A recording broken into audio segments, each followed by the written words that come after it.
A Monday edition of the Sports Bash. Well, it starts now. 97.3 ESPN, the 97.3 ESPN free mobile app, live video streaming on the X platform, YouTube, at Mike Gill Show. What's up, everybody? Hope you had a great weekend. Phillies did. They win 2 this weekend. They beat the Yankees 2 out of 3. It was a fun series, fun weekend. We're going to dive into that. And, of course, the trade deadline, it is almost here. It is this Thursday. The Phillies can make a deal. Will they make a deal? Well, one key name seemingly is off the market. We'll get into that.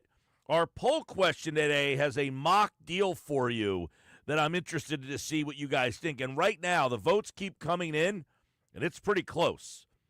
It's pretty close the way people feel about this one particular deal for this one particular player that I threw out there. You guys can get involved, of course, on the text board, 609-403-0973, 609-403-0973. We've got Eagles training camp news as well. The show is going to be checking in on the Birds all throughout this week, and, of course, you guys can give us your thoughts on the Eagles. Some of the storylines that the Eagles are starting to emerge, especially at safety, possibly right guard. We've got some news on that coming up, football at 4. I got some thoughts that I want to share with you on this trade deadline. We've got, obviously, less than a week to go. And the closing market, if you want a closer, seemingly is going up and up and up. One closer, Emmanuel Clase, seemingly is out of the mix. He has been suspended, or not suspended. He has been placed on the non-active list, basically. They are investigating him for being a part of a gambling ring. Not what you really want to hear for the guy who might be the best available closer on the market. So he is, right now, he has been placed on the non-disciplinary paid leave as part of Major League Baseball's sports betting investigation. He is on leave tied to an investigation with another Guardians pitcher, Luis Ortiz, and this paid leave is through August 31st, the Guardians have said in a statement, which essentially says he's not getting traded. I mean, you're basically saying the guy that you're giving up probably a king's ransom for is not really available to you. So that's kind of the big news of the day there. I do want to get a look at the weekend. Phils win Friday night. Phils win Saturday. Offense rocking and rolling both of those nights. And yesterday the offense not as good. I mean, you can't expect them to be rocking and rolling all 3 days. But yesterday's game was interesting. Why? Because it was not a great performance by Zach Wheeler. It was probably one of his – now, he kind of grittied and gutted his way through that game. But when you look back and say, why did the Phillies lose that game, I can probably point to Zach Wheeler being the biggest reason why they weren't able to win the game. They were 0 for 3 with runners in scoring position, so it wasn't like they had a lot of runners. You had 2 Kemp homers last night or yesterday afternoon, and you had the Castellanos home run. So you did get a couple of long balls. Now, you'd say they only scored 3 runs. How's this on Wheeler? I'm not blaming Wheeler, but if you get 3 runs with Zach Wheeler on the mound, you feel like you got a shot, and he just did not give him that shot yesterday. Now, looking back at the game, I mean, in reality, that game yesterday, while Wheeler was not great, he hit a couple batters. I mean, he hit 2 guys in the foot. One guy plucked in the belly. I mean, it was just an odd outing for him yesterday. But you look back at the box score of that game and say, well, he didn't really pitch all that well. It was really the one inning. As much as he wasn't great yesterday, it was really just that second inning. He gave up all 4 runs in the second. You know, when we talked about this last week, about how an inning can just kind of unravel and get away from you. Well, I didn't hear anybody saying, how come they didn't take Zach Wheeler out in the second inning yesterday, or how come no one was warmed up in the second inning. It was just an inning that he just kind of unraveled from him yesterday, and the next thing you know, you're like, what do we do here? It's 4, they got 4 runs. So I don't look at Wheeler, obviously, and say he's not any good. It was just not his best day yesterday, even though he gets into the sixth inning. He had 8 strikeouts. It was just clearly not his best day yesterday. He hit McMahon. He hit Chisholm in the foot. He hit Dominguez in the foot. I mean, he just was it was an odd outing for Wheeler yesterday. But it goes back to, if Wheeler has a day like that in the playoffs, do you have enough offense? And yesterday, the answer was no. You did not have enough offense. You had 2 home runs from Kemp, an unlikely source, and another home run from Castellanos, also a unlikely source. Especially Castellanos hitting it early in the game when the game was tied. Usually Castellanos does his damage when the game's 5-0, and then he hits a home run. Like, hey, I got to the party too. That's great. We've already heard that joke 5 times. You're a little late to the party. No, Casty actually had the joke yesterday. He was the first one. So Wheeler, not his best yesterday, and the Phillies lose the game. That's the game that you're worried about. That's the game where you're like, my starting pitching is my strength, and yet it wasn't good enough for me yesterday, even though they gave up 4 runs in the second inning, couldn't get enough runs to get back in that game. By the way, you take a look at that game, too. They go to the bullpen, and Tanner Banks does the job. Matt Strahm does the job. Philly bullpen doesn't give up anything yesterday. So your bullpen was fine. Your offense was not. And your starting pitcher was just okay. He wasn't great. Those are the problems. Those are the things that you look at the big picture playoff, and you're looking at this whole trade deadline this week, and you're saying that game yesterday worries me. That game yesterday is the one where I say, my pitcher was okay, wasn't great. My pitcher was fine. My bullpen got the job done. I didn't score enough runs. That's where you start to say, I have to get more offense. Now, the rest of the weekend, your offense was fine. JT Realmuto, welcome aboard. Obviously, huge night from Schwarber on Friday night. Couple of homers. You'll take that. The Harper home run. I mean, you had all of your stars this weekend, all your big paid guys, Turner, Schwarber, Harper, even Castellanos, and Realmuto. They all had big weekends, and you saw that you scored a bunch of runs Friday and Saturday night. But realistically, you could be up 2-0 in the series, and then the bullpen implodes, the offense goes south. You need to win 2 games at Citizens Bank Park against the Arizona Diamondbacks, and you can't get it done. Why? I don't have enough consistency in my lineup. And that was basically what we saw yesterday. Not enough consistency in the lineup yesterday. An 0 for day from Turner, an 0 for day from Schwarber, who, by the way, struck out a couple of times, an 0 for day from Harper. You had an 0 for day. I mean, Weston Wilson, I don't know why he's in the lineup. I can't imagine that I'll see much more of Weston Wilson. Thankfully, this is probably the last week for Weston Wilson, I would imagine. Rojas had a awful at-bat. And that was really the game, too. Let's go to that spot in the game. Rojas is up with first and second and nobody out. And you have an opportunity with, by the way, Kemp had homered already. So now it's 4-3. Now you have first and second because Wilson walked and Sosa had an infield single. Rojas comes up with first and second and nobody out after you led the inning off with a home run. And he can't get the bunt down on the first pitch. And then he takes another. Now, I will say this. All 3 strikes called. He took 3 pitches looking, by the way. Bang, bang, bang. Your classic good morning, good afternoon, and in case I don't see you, good night. He took all 3 pitches for strike 1, strike 2, and strike 3. I will say all 3 of those pitches were perfectly placed. They were all borderline. They were all strikes, but they were all just borderline. Half bang. They split the bottom line. But the first pitch, it's a 4-seam fastball, 95 miles an hour, right down the middle of the plate. He's got to get the bunt down. Rojas, awful job.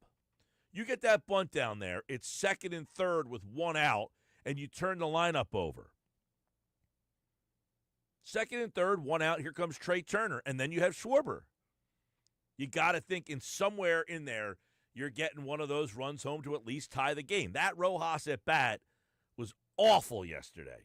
And then he tries to bunt the first time. He doesn't. He attempts at it, but he pulls it back for a called strike. If you get a pitch, it's a called strike. You got to get the bunt down. If you have a bunt sign on, which obviously they did, he tried to bunt and he pulled it back, it's a called strike. You got to get the bunt down in that spot. And then guess what? If he doesn't get the bunt down on the first attempt, on the first strike, he's got to try again on the second pitch. Just because he doesn't get it down, you don't take the bunt off. You say, no, dude, get the damn bunt down. And he couldn't get it. He didn't even attempt. I think they called it off. I have no idea whether they called it off or not, but he didn't attempt the second time. And that at-bat there it's just an awful at-bat by him. It's an awful, awful at-bat. So those are a couple of the storylines from the weekend. Not a great pitch game from Wheeler. Not awful, just not himself yesterday. A better pitch game. They probably win that game 3-1, 3-2. The bunt situation there. Playoff game, got to get that bunt down. Playoff game, got to get that bunt down. Rojas did make a throw that ended up being a highlight of the weekend where he threw somebody out at the plate. I think it was McMahon. And the catch and the tag from Real Muto was kind of one of the plays of the weekend there. What else did we have this weekend? Just not a great offensive performance, but Friday night, great fun. That was a fun game. Apple TV Plus. And on Saturday, another fun game. The offense was cranking on for 2 days in a row, and they beat the Yankees. So you win the series. But what I will say this is you win 2 out of 3, and your buddies up in Flushing, they get a sweep. And now you're a game and a half back of the Mets. And I'm going to tell you something.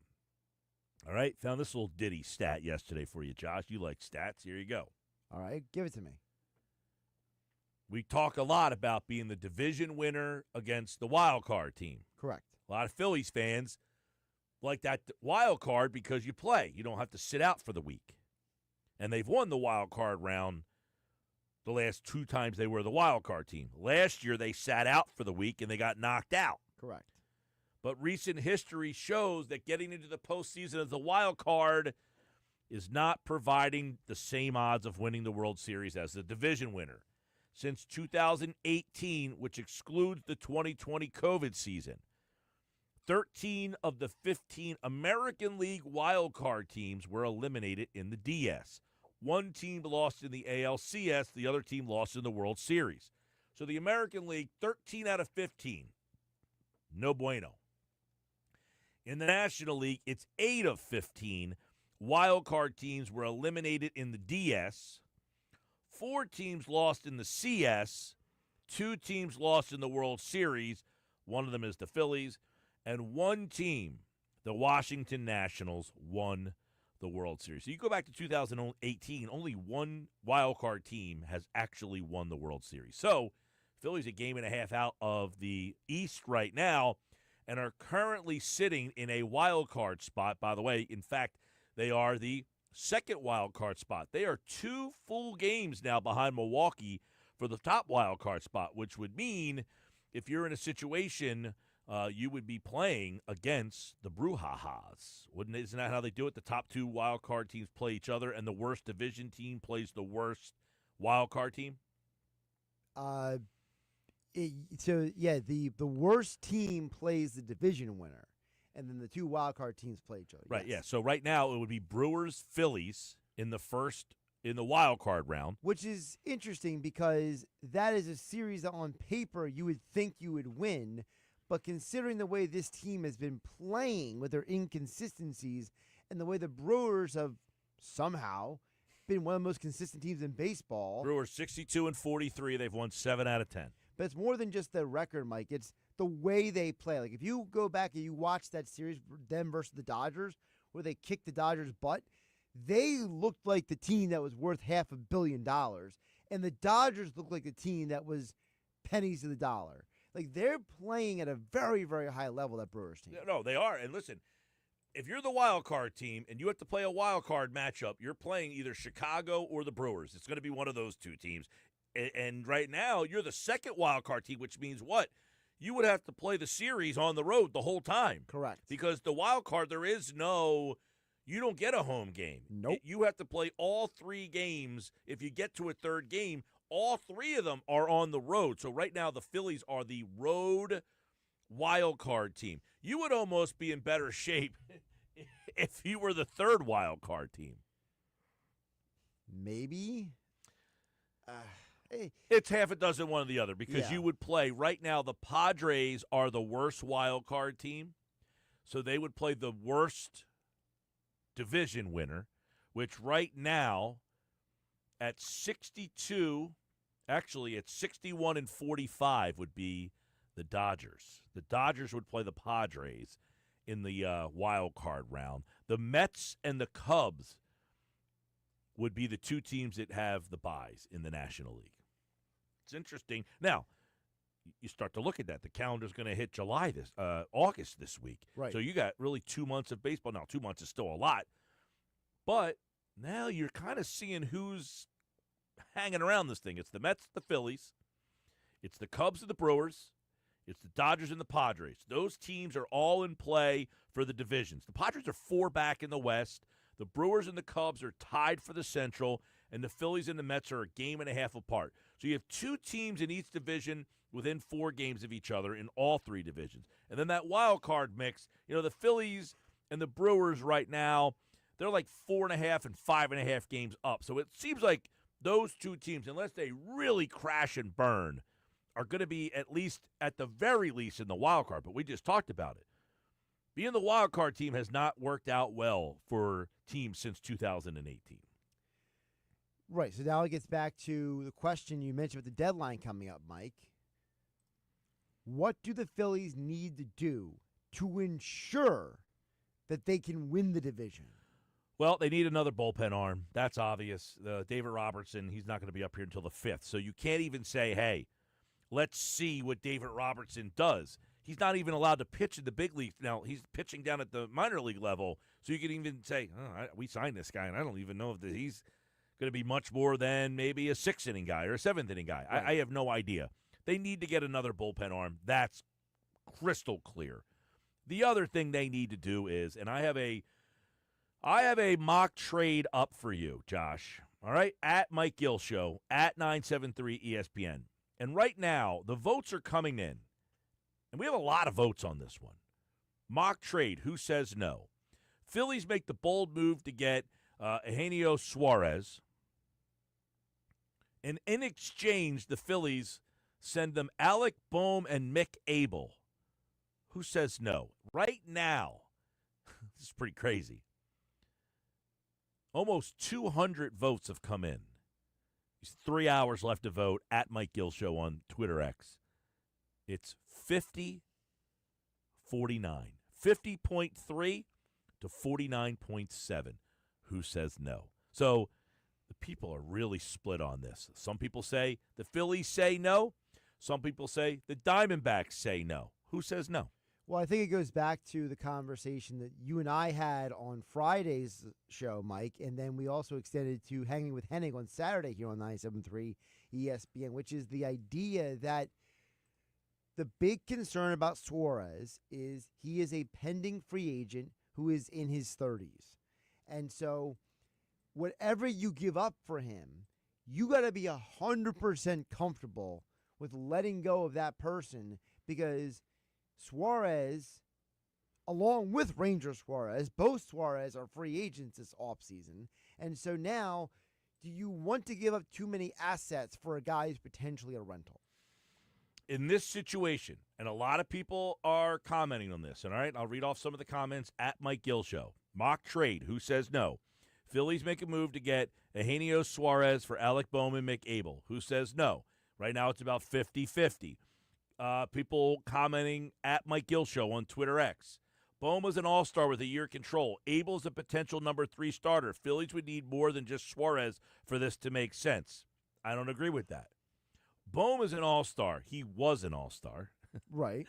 With a year control. The Phillies are not re-signing Alec Boehm. They are ready to move on from Alec Boehm. Mm-hmm. So if Boehm is the throw-in here. You want to take Boehm from us, please take him. This isn't like, oh, man, we really don't want to give up Boehm. I think the Phillies are trying to find a way for someone to take Boehm. Interesting, because to me, Bone would be more of a centerpiece for the deal because you're giving the Diamondbacks their next third baseman. Right, but that's what's enticing to the Diamondbacks. It might be the centerpiece for them, but for you, it's a thank you for helping us out because he doesn't fit our lineup.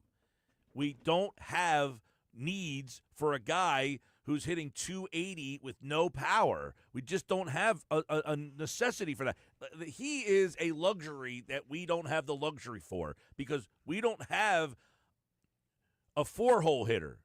So this guy who should be hitting number 6 or 7 for us has to hit number 4. So unfortunately, this isn't I hate Bohm. I think he stinks.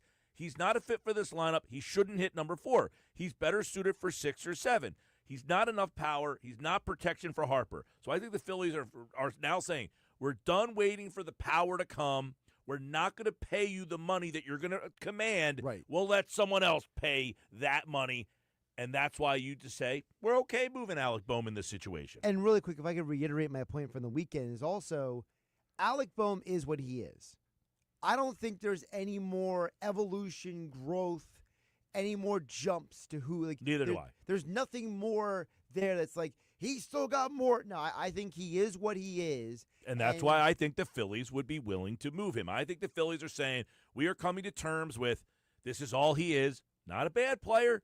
Just a good player. Right now, this team, we need better than good. And by the way, Aiden Miller is on the way. Right. They have to find a spot for him to play. Could it be third base? You get Suarez. He plays third base the rest of the year. And then next year, Aiden Miller potentially starts at third base for you. And Alec Bohm goes and gets his money. Because the Phillies, let's be honest, they are not paying Alec Bohm the contract that he's going to get. No, they're not. I think the bigger question, at least for me, has been when you look at the other piece it's going to take to move Bohm to get a guy like Suarez, my question is, does it have to be Mick Abel? I think Mick Abel is a luxury for the Phillies. Do they Okay. want to give him up? No. But next year, I have Wheeler, Nola, Suarez, Sanchez, Luzardo, Painter. I got 5 guys right there. Mm-hmm. Mick Abel's in the same spot next year. Right. So do I want to give up Mick Abel in this spot? Not necessarily. But I know I have to say, if I want this team to win a World Series right now, this might have to be the guy that listen, I just drafted 9 college pitchers. Can somebody else become Mick Abel? And you have Maybe to be in a few okay. years, yeah. You have to be okay that if Mick Abel goes someplace else and pitches well, that you knew that this is a possibility. Right. Not, hey, I think Mick Abel stinks. It's, I got to give to get. Right. I'm willing to move on from Bohm because I have no plans to bring him back. He just doesn't fit my lineup. And listen, I like Bohm. He has turned into a really good third baseman in terms of defensively. He's turned into a solid defensive player. He used to be awful. He's much better there. He's got a good approach. He hits for a pretty good average. He drives in runs. He hits with runners in scoring position. But he's not what this team needs. He is a guy that should be hitting in the number 6 spot in the lineup, not in the number 4 spot in the lineup. And unfortunately, they have no one to hit number 4. Suarez could hit number 4. That's a good fit. You make that deal. Yes or no? At Mike Gill Show. The votes are coming in right now. A lot of votes on this one, Josh. It's 50-50. It's literally 50-50. Almost 200 votes in a short amount of time. You have 3 hours left to vote. We'll read off some more of the comments of people at Mike Gill Show, at 973 ESPN.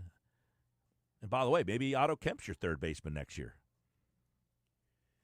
I mean, listen, Otto Kemp definitely has to be in the conversation for this team's future because he has come up. He has done this year what you were hoping Weston Wilson would do when he came up, right? So that's the trade. Think about it. Go vote at Mike Gill Show. We'll update the poll in 15 minutes. When we come back, Mike McGarry from the Press of Atlantic City gives us his takeaways from the weekend up in New York, and they'll play the White Sox. There is a guy for the White Sox that everybody's going to be keeping an eye on for the next 3 days. We'll explain next on the Sports Bash.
All right, 2:31, Sports Bash Live, 97.3 ESPN. When the Phillies lineup drops, you'll get it here on the Sports Bash. They're playing the White Sox tonight, which their lineup might be the more interesting one to watch tonight.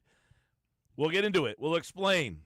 Phillies beat the Yanks 2 out of 3. Takeaways from the series, Mike McGarry from the Press of Atlantic City, pressofac.com. You can vote in the poll question, mock trade, who says no. Phillies get Eugenio Suarez for Alec Bohm and Mick Abel. Who says no to that deal there, Mike McGarry? Boy, I think the Phillies might say no to that deal because they'd be giving up Alec Bohm, a player off their major league roster. I think if for the Phillies, I would expect them to trade a lot of prospects to get a guy like that. A lot of times teams in contention do not like to subtract from their major league roster when they're making a deal like that. Well, that's a good clean swap, though. Third baseman for third baseman. You don't have to worry about, like everybody's saying, well, if you brought Suarez here, what do you do with Bohm? You put Bohm at first base. You got to move on. No, this is just a clean swap, right? And I guess I could ask you this, Mike. What is their intentions with Bohm? I don't think they really are going to sign him, bring him back when his contract is up. This is a way for them to kind of get out of that decision. Yeah, but I still like, I'm all for getting Suarez, but if you can get Suarez and put Bohm on first base and ship Harper to the outfield, I think that makes you a better ball club. So, and you still have some control with Alec Bohm. He did drive in 97 runs last year. I'm just not ready to turn the page on Alec Bohm quite yet. Yeah, and as much as I'm a Bohm, I don't want to say, I like Bohm, but I think if I can get power and hit him number 4 and Suarez, I think I got to consider that move. Right now, by the way, over at Mike Gill Show, almost 200 votes, Mike McGarry, 50-50 split right down the middle of who says no, Phillies and Diamondbacks. It's an interesting question, and the other thing you have to take into account is Suarez is a free agent at the end of the season, so he is kind of a rental there basically. So and that's not to say that the Phillies can't go out and sign him, obviously, after the season is over. But you're giving up a potential starting rotation guy in Mick Abel, and you're giving up a everyday major leaguer that you have sort of control over. That's a lot to give up for Suarez, as appetizing as it is to put Suarez in the lineup. All right, Mike, this weekend, obviously the Phils lineup came around a little bit. They scored a bunch of runs on Friday night, Saturday. Yesterday they kind of went silent. But when you watch that lineup, do you still say, because Dave Dombrowski said internal. They got to get better internal offense, which they're kind of doing a little bit here. Romuto's coming around. Harper's been coming around. They have been getting more. But do you watch the lineup the last week before the deadline? When you and I talk on Friday, will he have added to this lineup? Yeah, I think they're going to add to the lineup. It's just kind of what kind of bat are they going to add to it? Are they going to add a Suarez bat and go all in? There's a lot of talk on social media about that, or there's a lot of rumbling about it. Or are they going to add an Austin Hayes type of bat, hopefully with better results than picking up Austin Hayes last year? But, Mike, when I look at this series of games at Yankee Stadium, and then I look at the Phillies' chief competition in the New York Mets for the division, to me, this Phillies team, without a doubt, has to go out and get bullpen pieces. If you think, I was thinking last night, Mike, you go through the bullpen at this time last year, had Sirianni in it, it had Gregory Soto in it, it had Hoffman in it, it had Alvarado in it, it had Strahm and Kerkering in it. Those are 6 guys. 4 of those guys are gone and will not be able to pitch it in the postseason. And Soto, obviously, Sirianni, they were traded last year. Hoffman signed with another team. Alvarado is banned from the postseason. It's amazing when you look at where their bullpen was and how deep their bullpen was, a year ago at this time and where it is now. You can't have Max Lazar, Daniel Roberts, Seth Johnson throwing big innings in the playoffs. You just can't have it. And you flip it over and look what the Mets did last night when they go, Gregory Soto in the 7th inning looked great. He's pitched well in Baltimore this year. Then they go to Reed Garrett in the 8th, and then they come with Diaz in the 9th. to me, the Phillies bullpen, that's what I'm looking for. I still think they need a big-time arm down there and maybe another arm, too. Yeah, and I agree with you there, and I feel like everybody, and then Emmanuel Clase gets, he's probably out of the mix there, so that kind of dilutes that opportunity to add a possible bullpen arm, another closer.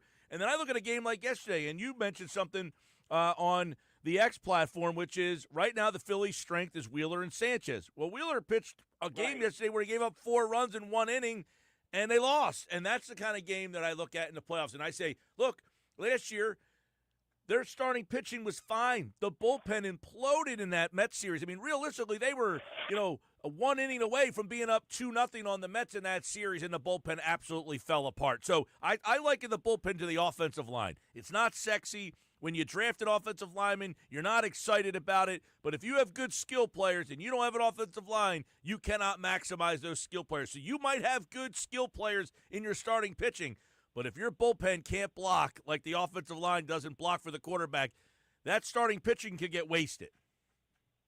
Yeah, absolutely. I did put out last night, I think Wheeler and Sanchez might be the best 1-2 punch in baseball. They're talented enough to pitch the Phillies to a World Series, but you almost have to win every start that they make in the postseason. And what was the biggest postseason game last year? It was Game 1. Wheeler leaves that game with a lead. The bullpen blows it. The Mets go on and win the series. You almost leave yourself no margin for error without a top-flight bullpen. And when I just look at the Phillies bullpen, like, they can't go into October with these guys. They just can't do it. I can't see Max Lazar in October. I can't see Seth Johnson in October. I can't see Daniel Roberts in October. And when you look at how deep the bullpen was last year and where it is now, boy, to me, it's night and day, and it's got to be corrected this week. And, again, one of the biggest names, Clase, is off the market now. He's suspended until, August 31st or whatever.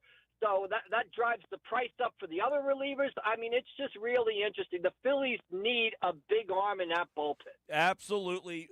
Big arm in that bullpen or big bat in the lineup. They only get one. What's the 100%? They got to get one over the other.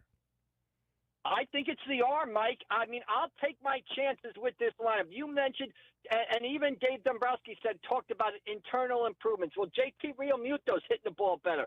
Brandon Marsh is hitting the ball better. Bryson Stott has shown some signs of life.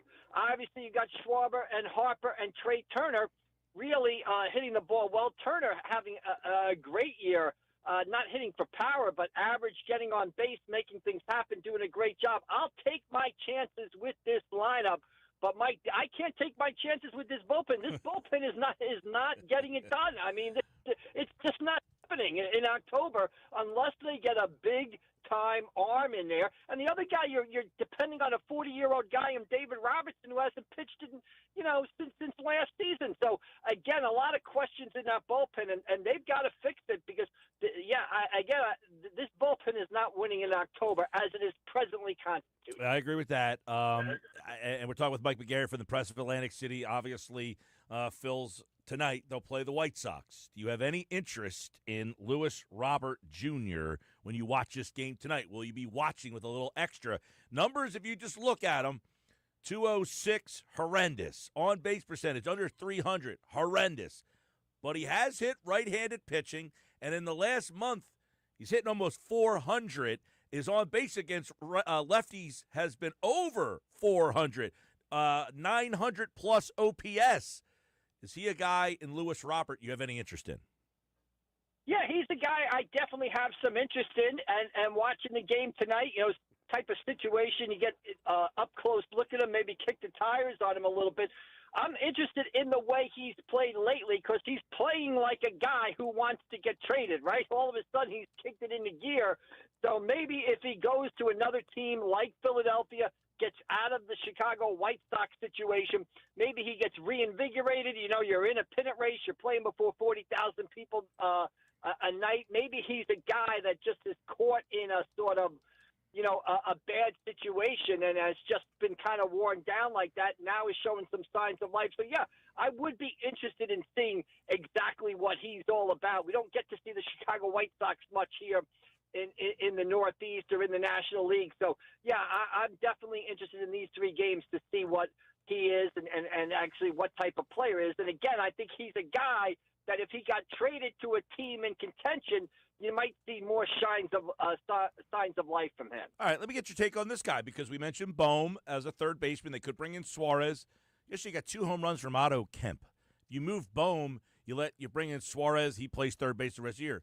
What's your thoughts on Kemp and the job he has done here? Is he a guy that you could play at third base next year? Is he a guy that you think, hey, they found the platoon in left field and you're okay playing him in left field the rest of this season? What do you think of Kemp? Honestly, I think Kemp is a nice player, but, Mike, I just think he's a bench guy. I mean, I know he hit the 2 home runs yesterday. Hasn't hit for a lot of power in the majors that he showed in AAA. Again, I look at Kemp and I say to myself, if he gets 350 at-bats a year, I love Otto Kemp, right? And if he gets 500 at-bats a year, not so much, basically. I see him as kind of an Armando Sosa type, kind of bench guys who, if they go out there on a daily basis, end up getting exposed. Like I said, 300 to 350 at-bats. I love Otto Kemp, have him on my team. Any more than that, I think he just gets exposed. Yeah, the Kemp thing is interesting because I was kind of like, I don't think he's much more than a Weston Wilson, but maybe a little bit better. Did hit the ball, is hitting the ball, and you're wondering if he's going to be the guy to play left field for them in the platoon. If they got a guy like Robert, he could play center field. But I don't know. The problem with Robert for me is he can't hit right-handed pitching, so he's the perfect platoon player. But what do I have to give up to get a platoon player? If just upgrading one of the platoons is something we've talked a lot about this, up to the trade season here, is just updating a platoon good enough? Yeah, I think getting an outfield at bat in, a right-handed bat in is what we've always talked about, and I think that would add to the offense a little bit there. If you don't go get Suarez. So, I think it can help you, can tweak the offense a little bit. But again, I go back to Dave Dombrowski saying internal improvements. I think the guys here have got to hit better. And I just come back again to that bullpen. To me, that's their number one priority. I'd be fine if they didn't get any hitters. I live with this lineup. But this bullpen cannot be the same guys that are sitting in this bullpen tonight in Chicago. There better be some new faces in that bullpen on Friday in Citizens Bank Park when they host the Detroit Tigers. We better see some new faces there because this bullpen, Mike, just cannot get it done. All right, there you go. We'll see. The names are coming out. They're fast and furious. It's the final week, Thursday at 6 o'clock. And, of course, the trade deadline happens. We'll have all the comments, all the information, all the thoughts right here on the Sports Bash Live on 97.3 ESPN. All right, Mike, thanks, buddy. All right, we'll see you down the road, Michael. Thank you. There's Mike McGarry. He's back on Wednesday. Of course, the Phillies are taking on the White Sox tonight. They will, listen, they're going to be heavy favorites in all 3 games. All the pitching matchups in this series are in their favor. This White Sox team, not as bad as last year's White Sox team. You got Christopher Sanchez tonight, Jesus Luzardo tomorrow. And on Wednesday afternoon, make sure you stop out. We're going to be back live for another watch party at Yuri's in Wildwood. Yes, a afternoon game for the Phils. 12:35 first pitch. Come out and watch the Phillies afternoon baseball with us at Yuri's on the waterfront at the Sliders Bar. Every Wednesday when the Phillies have a day game, we are live and we'll have the Lombardi Trophy out there with us. You can get your picture taken. So come out and watch the Phillies with us this Wednesday at Yuri's for the final game of the 3-game set, Phillies-White Sox, and the pitching matchup for that day is Taijuan Walker getting the ball for the Phils. And I would imagine that's got to be one of the last Taijuan Walker starts, although he pitched decent the last time he pitched. He's been okay, Walker, actually. I mean, in reality, they've yo-yoed him back and forth. He's actually done a decent job in the role that they've put him in. But the Phillies, by the way, that series with the Tigers coming up Friday, Saturday, Sunday, the pitching matchups, it's Ranger and Skubal on Friday night, Wheeler and Flattery on Saturday, and then Sanchez and Melton on Sunday. Saturday and Sunday, you can listen to both those games on 97.3 ESPN. I'm Mike Gill. Coming up, we'll get the poll question up to date for you. You can vote at Mike Gill Show. Who says no to that trade? Eugenio Suarez for Alec Bohm and Mick Abel. Vote now at Mike Gill Show, at 973 ESPN. We'll update the poll results next on the Sports Bash.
All right, 252 Sports Pass Live 97.3 ESPN. Get the poll question up to date. Mock trade, who says no? Phillies make the move. They get Eugenio Suarez for Alec Boehm and Mick Abel. Votes are coming in. You can vote at Mike Gill Show. Right now, 51% say the Phillies say no. 48% say the Diamondbacks say no. So it sounds like it's a pretty fair deal here, Josh. Yeah, I think the big contention for a lot of Phillies fans is going to be there's all those reports for the last several weeks, Mike, that this organization wanted to get guys who were controllable beyond this year. And Suarez does not fit into that narrative.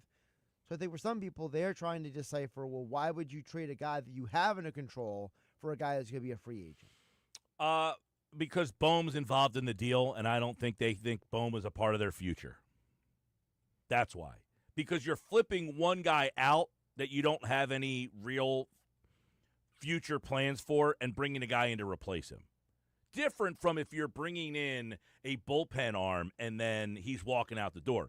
Because I think the Phillies look at third base and say, hey, maybe for a year we can play Otto Kemp for half of a year at third base, maybe a Kemp and Sosa for half of the year until Aiden Miller is ready to come up and play.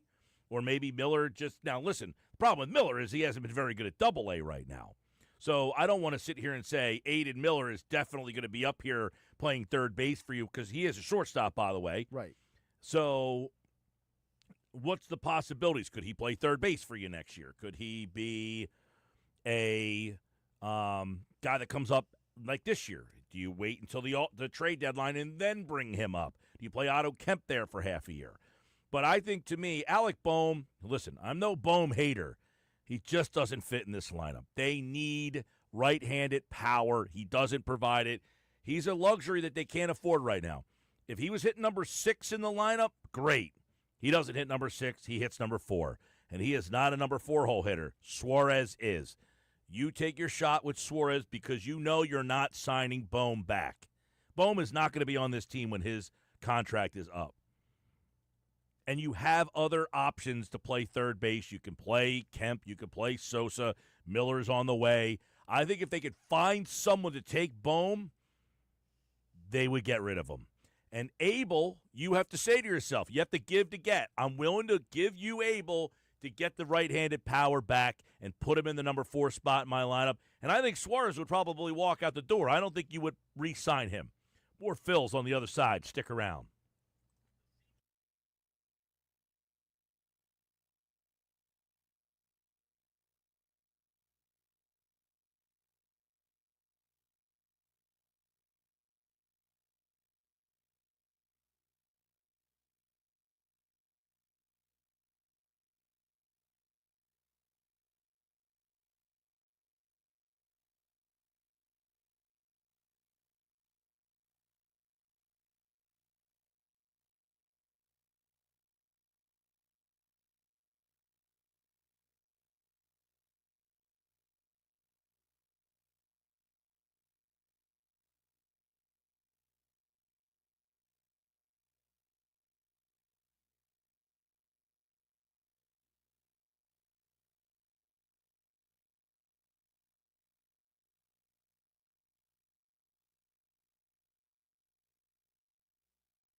All right, 3 o'clock, Sports Bash Live, 97.3 ESPN. Mike Gill taking you till 6 tonight.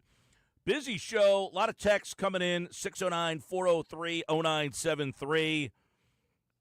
Phil's tonight against the White Sox, Josh. Lewis Robert Jr., you're not a fan, but you'll get a chance to see him tonight.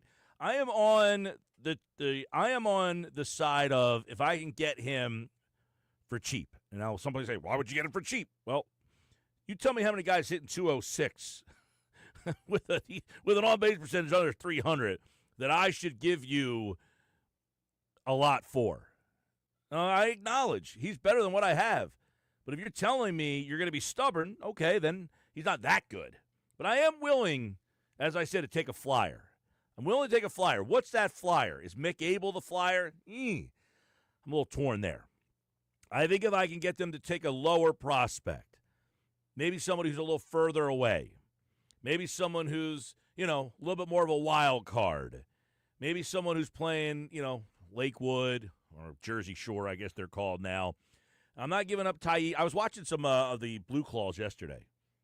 Tyee and Escobar, those guys just run all over the bases. Escobar hitting doubles, home runs.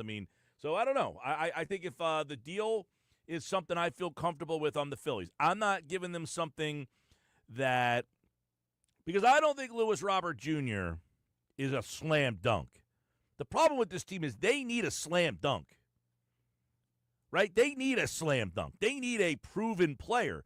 Lewis Robert Jr., to me, is not a proven player. He is a wild card. He has great potential. He displayed it one time. His resume is not good enough. His resume doesn't excite me enough to give up anything exciting. So if you want to win a World Series, you take that shot and hope, as many people have said, maybe he needs a change of scenery. I think Tanner Banks, who played with Lewis Robert, talked about it the other day. He said he needs to get out of there, maybe a change of scenery, maybe that would help him out.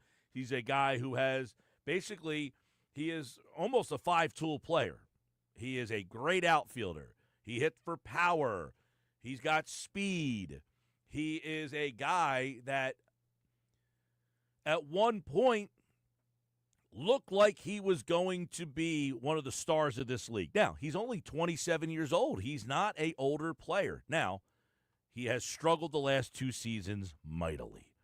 Is he starting to put it together? I would be willing to take a chance to see if he is at a low cost. At a low cost. And I don't know, do I even consider Mick Abel a low cost? I'm not all that big on Abel. I don't think Abel stinks. But to me, on this team and in this organization, Mick Abel is a luxury, and there's no spot for him in the short term. He's probably at best a 4 or 5 pitcher on this team, and that might not even be for 2 more years. What are you just going to keep him stashed in the minor leagues for the next? He's a fill-in guy if someone gets hurt. It's a nice luxury that if, hey, my 5th starter gets hurt for 2 months, he's there. But you can't just keep a 5th starter, a 6th or 7th starter hanging around at AAA in hopes that he's – no, you can't do that. So is Mick Abel the guy that you would say is the flyer? I'm torn on that. See, my thing is, because you have brought up 2 completely different points that need to be hit on here. The first about Luis Robert Jr., I contend my problem with him has nothing to do with his talent or his potential. It's the fact of his availability. And so I am not interested in giving up anything that is like overly valuable for a guy like that. Now, we're saying the same thing different ways. I understand that, but I'm trying to delineate where my position is, because you were talking before about how I am not a Luis Robert guy. I'm not a big Luis Robert guy either, by the way. You sound much more interested in than I am. I'm much more interested than him than having to watch Rojas. Like, for example, to me, you sound like the guy at the car dealership is trying to sell me on the car that I'm kind of interested in. And you're telling me... Well, if you walk off the lot with Rojas, the same car you drove in with, I don't think I like that, because guess what? I'll tell you, you're going to be back here in a couple of weeks asking me to fix your Rojas for you. Maybe I will be, but my position is that Rojas at least is healthy. Rojas at least is available. If I get this other car, he might not get me home. Well, last I checked, Lewis Robert is healthy. For now. He was injured over the weekend, remember? He was out with a groin. You are right about that. He did not play over the weekend because of a groin problem. Mike, as soon as I saw that, I was like, oh, boy, here we go. Our guy groin. Well, was he? Now, he did play on Sunday. He was the DH. He did play on Sunday. You get back in the lineup. I was going to say, so is he hurt or is he, hey, don't get hurt? Which one is it? Maybe it's a little bit of both. I don't know. It's just, I understand your point. Like, hey, the guy's got injury issues. He does have a checkered past. I don't want to go down to Joel Embiid road of, hey, this guy's always hurt. Can't count on him. But he's healthy right now. I mean, he's healthy today. Right now, he's in the lineup yesterday. Then I have to consider him. Now, if you're telling me you're trading for a guy who's on the injured list currently, and you're hoping that when he comes to you that he's healthy and back and ready to play, that's a different story. If he's healthy on the day of the trade deadline, and I have to trade for him and make my decision on that day, then I say he's healthy, and I got to cross, like with all these guys. I mean, if they're healthy, you got to cross your fingers. Now, he did play Friday night or Thursday night. He did play against Tampa Bay. So he missed 2 games this weekend. He missed the Friday night game and the Saturday game. He played on Sunday. He does have an injury history. That is accurate. I am on board with you there. I'm not poo-pooing that at all. But if he's healthy, I have to consider him. He's better than what I have. He's better than what I have. And I totally understand that. I see the Carfax report, and it makes me nervous. It should, and that's fair. That is a fair reason to be nervous. I have a guy who has, number one, not great numbers. Number two, he doesn't have great numbers for literally in 2 years. He hasn't been any good. Right. So you're looking at a guy who basically has people excited based on one season that he flashed 38 home run power. He hit 38 home runs in 2023 with 80 RBI. And in that season, he hit 264. He had a WAR of 5.1. Shows he's a very good defensive player as well. He would be an upgrade over Johan Rojas. Yes. The question is, how big of an upgrade over Rojas? Probably significant with the bat, not as significant with the glove, obviously, although he's a good outfielder, Gold Glove outfielder. What do I have to get to just upgrade over Rojas? What am I giving up to upgrade Rojas? Now, that's not to say that he wouldn't be a full-time player here. The Phillies might say, hey, you come here and you have Bryce Harper hitting in front of you and you're in the locker room with these guys, we think you're actually better. Maybe. And listen, maybe there is something to the Tanner Back's point about, hey, maybe he needs to change the scenery. Now, the other separate point you brought up was about Mick Abel. And I understand where you're coming from. You're coming from the position of this is a luxury item. This is not a necessity item. Mm-hmm. But he's arguably the most valuable luxury item you have for this reason. He is somebody, I get it. His last start was not good. But yesterday, what was it? Yesterday or the day before? No, his last major league start. I'm going to say his last. He threw at AAA. In the minors, he's pitching well. Again. Yeah, but I want to say his last start, whether it was yesterday or Saturday, one of the 2 days. That was Saturday. He threw this weekend, and he did not throw well. Yeah, but I still think there is something good there. I still think there is something. This isn't an worthwhile indictment there. on Abel. No, but hear me out for a second. I don't think that he is a guy you trade for a Luis Robert Jr. Like we talked about in the last hour, the idea of Alec Bohm and Abel going for Suarez. That's a deal that makes sense to me. But to me, Suarez is like a A-level, what is the thing with the meat, USA grade AA plus meat, right? Like Suarez is an A-plus guy you get, whereas Robert Jr. is like a B-minus guy. And I don't want to give up Mick Abel for Luis Robert Jr. Yeah, I listen, Mick Abel to me, I profile him as a number 3, number 4, and number 5 pitcher. At the top end, maybe he's a number 3. Look at the team he's on here. He's not going to step in here for the next 2 years and be the number 1 pitcher. That we know, right? You've got Zach Wheeler signed for 2 more seasons. Correct. He's not going to step in here and be the number 2 pitcher. you've got Christopher Sanchez. Correct. He's not going to step in here and be the number 3 pitcher. You have Jesus Luzardo. You have Aaron Nola. He's not going to step in here and be the number 4 pitcher because you have Luzardo and Nola. So the guy who's not the 3, the other guy's the 4. And he's not going to overtake Andrew Painter. Correct. So where am I using this guy to not improve my team? And again, I totally get that point. That's why I'm okay with trading him. I'm just not okay with trading him for someone with Luis Roberts' Carfax report. Well, then I have a problem if I can't get somebody else. If that's the best thing I can get, then what? If I'm telling you, you've offered Mick Abel around the league, there's not a lot of interest for Suarez. The Diamondbacks say, I need more than that.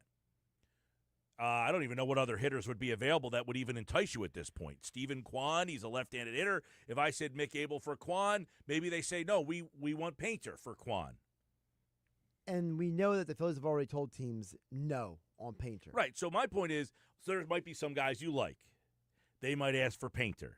So if the only guy you're willing to give up is Abel, and one team says, we'll take Abel for Robert, and that's the best bat you can get, do you reevaluate your opinion and your stance? Listen, if I have empirical reporting from multiple sources telling me that nobody values Mick Abel, then yes, I will concede my point. That's what I'm saying. If he is your best trade chip, but the best return you can get is right. Luis Robert, then I understand. Okay. But that's what I'm saying. I just need the evidence to point me that direction. That's all. Because I look at a league where, frankly, pitching stinks. Okay, well, let me ask you this question. Would you have rather just give up Abel for Robert, 1-for-1, or Abel and another player to get Suarez, who is a free agent and walks out the door, and you're giving away another player? In other words, you're giving away less, but you're getting a lesser player, but a player who can still have some impact, or you're giving away more for a player who can walk out the door and will have more of an impact. Give me the more of the impact. Because this team needs to win a World Series. I need Dave Dombrowski to stop telling me how good this team is and just go out and make the team better. I need this organization to put pedal to the metal and say, look, we have no guarantees beyond this year. We could have multiple guys leaving free agency. We could have multiple holes in this lineup, in this roster next year. This is the year to get it done. This is the year to maximize it. I don't want to just get another Austin Hayes. I want more. Is Luis Robert a better upgrade than Austin Hayes? No. Would that excite you more than Austin Hayes? No. I think they're comparable. Robert's tough. Okay, so in 2021, he played 68 games. Is that the COVID season? Which one was the short season? 2020 was the shortened season. All right, so in that year, he played 56 games. He played most of the games during the COVID season. The next year in 2021, was that a late starting? So what was 20? No. Was that a full season? That was a full year. All right, so he played 68 games that year. He was injured. He hit .338 with 13 homers and 43 RBI in 68 games with a .378 on-base percentage, a .946 OPS, and a .567 slug, and at a WAR of 3.6. In 2021, you take that guy, wouldn't you? Sure. All right, 2022. In 98 games, he hit .284 with 12 home runs, 56 ribbies. He had 11 stolen bases. He had a .319 on base. I mean, another solid season, but your point comes into play there. He only played 98 games. Injured again. 2023, he played 145 games, had 38 homers, 80 RBI, 20 stolen bases, 264, 857 OPS, had a 5.1 WAR. I mean, you would take that guy and plug him right in the middle of your lineup and say, have at it, Hoss. You would, in theory, yes. Last year he played 100 games, 224, 14 homers. This is where the decline has started. Correct. So his first 1, 2, 3, 4 seasons, he was pretty good. I mean, his career averages are 259. 259 batting average you can live with. A 313 on base you'd like to see a little bit higher, but hitting in the middle of the lineup with a 768 OPS. That's not – I mean, you'd like to see that up around 800. He's right around a good player at 800. He's at 768. The question I have really is, and I have to go look at this, because he is mashing left-handed pitching even as a, overall 204 hitter. He's hitting 294 against lefties with a 422 on base percentage and a 966 OPS. I'd have to look at what his career numbers are, though, against right-handed pitching, because against right-handed pitching, he's abysmal. So right now, his splits say he is strictly a platoon player. However, for the White Sox, he has not been a platoon player. He is playing every day for the White Sox because they are absolutely abysmal, and he's their best player. How much does that affect him in the lineup that he's the only guy they have? You can't name another White Sox. No, I cannot. But to me, that doesn't change the fact that he fits into the Mike Gill category of really good player on a bad team. 240, by the way, his numbers against right-handed pitching for his career are much better than they are right now. He is 247 against righties in his career, 300 against lefties. In his career against lefties, he is hitting 300 with a 375 on base percentage and 893 OPS, which is very good. His numbers against righties aren't horrendous in his career, but they are certainly not what he is against lefties. But you need someone to hit against left-handed pitching. Right? I totally get it. Yes. Okay. What you're selling me on, I understand. Okay? I see the car. I understand the value. I know I need an upgrade. Anyone who's not sold on that is just dumb, okay? I get the sell, but I don't get what I have to give up for him, because I don't think that giving up. Yeah, see, and Cole from LBI says, I think Josh overvalues Abel. He has a 5+ ERA, and even his good starts, he doesn't get out of the sixth inning. I agree. To me, Abel's he's a back into the rotation guy. Remember Tyler Phillips threw a complete game shutout when he came up here? I mean, I'm not saying Abel's Tyler Phillips, but let's not get too excited because he flashed in 2 really good starts. I think Mick Abel has no role in this organization for at least 2 more seasons, and you can't afford to just have him sit down in the minors for 2 more years. You got to get something for him while you can. And listen, to your point, if the best you can get for him is Luis Robert Jr., then fine. Yeah, and listen, I have not been a Luis Robert Jr. guy. I do acknowledge that I have not been a big fan of his, but I do think the last month or so he has hit pretty well. I do wonder if he's just strictly a platoon guy, and the Phillies are so desperate that they would just say, we'll take a shot and play you every day and hope that you come to this lineup, and that helps you basically, come around a little bit, because he has come around recently. I understand that. I just go back to, if I get on the phone with the Diamondbacks, to your previous trade rumor mock trade. Yep. Which, by the way, for the people just tuning in, yes, you can vote at Mike Gill Show. Right now, the votes are still 50-50. It's not really, it's 50.6 versus 49.4. Mm-hmm. So you are about as 50-50 as you're going to get here. Right. Who says no? Eugenio Suarez from Arizona to Philadelphia for Alec Boehm and Mick Abel. Which team says, nope, that's too much? If the Diamondbacks say no to Mick Abel, I need to know that in order for me to. The Diamondbacks say no for Mick Abel. Like, for example, they say Mick Abel is not enough. We like Boehm, but Mick Abel's not enough. If that is something I can get confirmation on, then we'll never know that stuff. Right? We might not. But my point is that I just look at, for example, we talked about on Friday, Mike, the Baseball America's updated top 30 Phillies prospects, right? Mick Abel is the 6th best prospect on that list. He is ahead of a bunch of guys that, to me, if I'm the White Sox, I would take any of them, because the White Sox are so bad. They're so pathetic. they're so 5 years away from 5 years being away that if I'm the White Sox, I would be thrilled to get anyone on this list. I agree. If I'm the White Sox, I'm open for business because in my mind, I'll take somebody that I have. Now we don't know how they rank the Phillies prospects in their organization, but Lewis Robert Jr. is not the difference in me being a contender in the next 3 to 5 years. So I might as well just see if I can get someone who can start getting me on that direction, can start like putting me on that trajectory.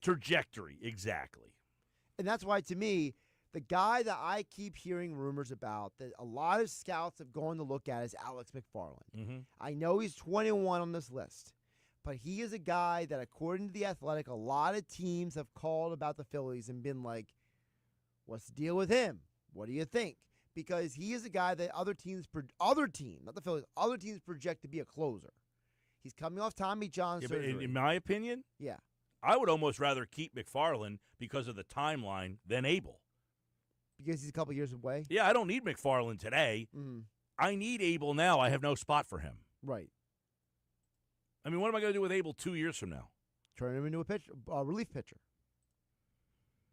Maybe. I mean, question, guys. Any chance they can move Harper to the outfield this year? I'm just asking because it would bring a lot more trade potential in the mix. Yeah, there is a possibility that if they traded for Eugenio Suarez and Alec Boehm wasn't in the deal, right, you would have to move Boehm to first base. Correct. And then Harper would likely, now, you could put Schwarber in the outfield. He made a couple plays there yesterday. He did. He a little awkward, but he made the play yesterday. He made the plays. But, yes, you could put Harper in the outfield in that kind of scenario. You would get Suarez here. Now, for the people who have no idea who the hell Eugenio Suarez is, okay, it's not like he's some household name. Yes, he did make an all-star game this year. I don't know a lot of people even know who the guy is. He is an older guy, all right? He's an older guy who, out of nowhere, I don't want to say out of nowhere, he did have almost 50 home runs. He's had a few good years. Yes. He has been a right-handed third baseman, power bat, but he's bounced all over the place. He had almost 50 homers one year in Cincinnati. And then he went out to Seattle and he hit another 30 home runs. He hit 30 home runs last year in Arizona. Right now he has 36 home runs. He leads the league with 87 RBI. Not a great defensive player. Plays third base. Has actually played some shortstop. I can't imagine that you would play him at any shortstop here. No. But he plays third base. Batting average, okay. He's a 250 type of hitter. On-base percentage right now, 319. Last year, 319. So he doesn't walk a whole heck of a lot. I'll tell you a number that you're not going to like. He's led the league in strikeouts 3 different occasions. So he strikes out a ton, but he does hit for power. So you got to then ask yourself, do I want a guy who, when he's cold, is going to strike out a lot? And add that to my lineup. And to which my reply to that would be, why would that matter if the other guy I'm getting rid of, when he's cold, he just hits soft dribblers to the shortstop? By the way, this last week, leading up to the deadline, Suarez, 091, the 192 on-base percentage. So this week has not been good for him. His last 28 days, so you're talking about a month now, 214. Now, he does have 11 home runs in those 28 days with a 299 on-base percentage. His OPS is still pretty good. I mean, that's where he has been. He is a run producer. He's going to strike out. You have to almost accept that he is going to strike out. But will he help you and protect Bryce Harper? Most likely. Sports Bash Live, 97.3 ESPN, the 97.3 ESPN free mobile app. Live video streaming on the X platform, YouTube. Watch on your home TV. Hit the cast button. Subscribe for more content. YouTube.com/Mike Gill Show. Be a part of the show every day. You can jump on the X platform, watch over there. You can jump on the YouTube channel, watch over there. You can vote at Mike Gill Show. Right now it's 50-50. Who says no to the trade? Suarez for Boehm and Abel. Phillies, 50% say they say no. 50% say the Diamondbacks would say no to that trade. I'm Mike Gill. This is the Sports Bash. Coming up next, Nick Sirianni spoke earlier today, and the most interesting thing he said, you'll hear from him coming up. It concerns Jalen Hurts, one, and how he's operating this offense. You'll hear what he said about that. And what about Andrew Makuba? What does he look like at practice? That, Tyler Steen updates. That's all coming up next when Eagles head coach Nick Sirianni addresses the media. You'll hear it right here on the Sports Bash.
All right, 3:31.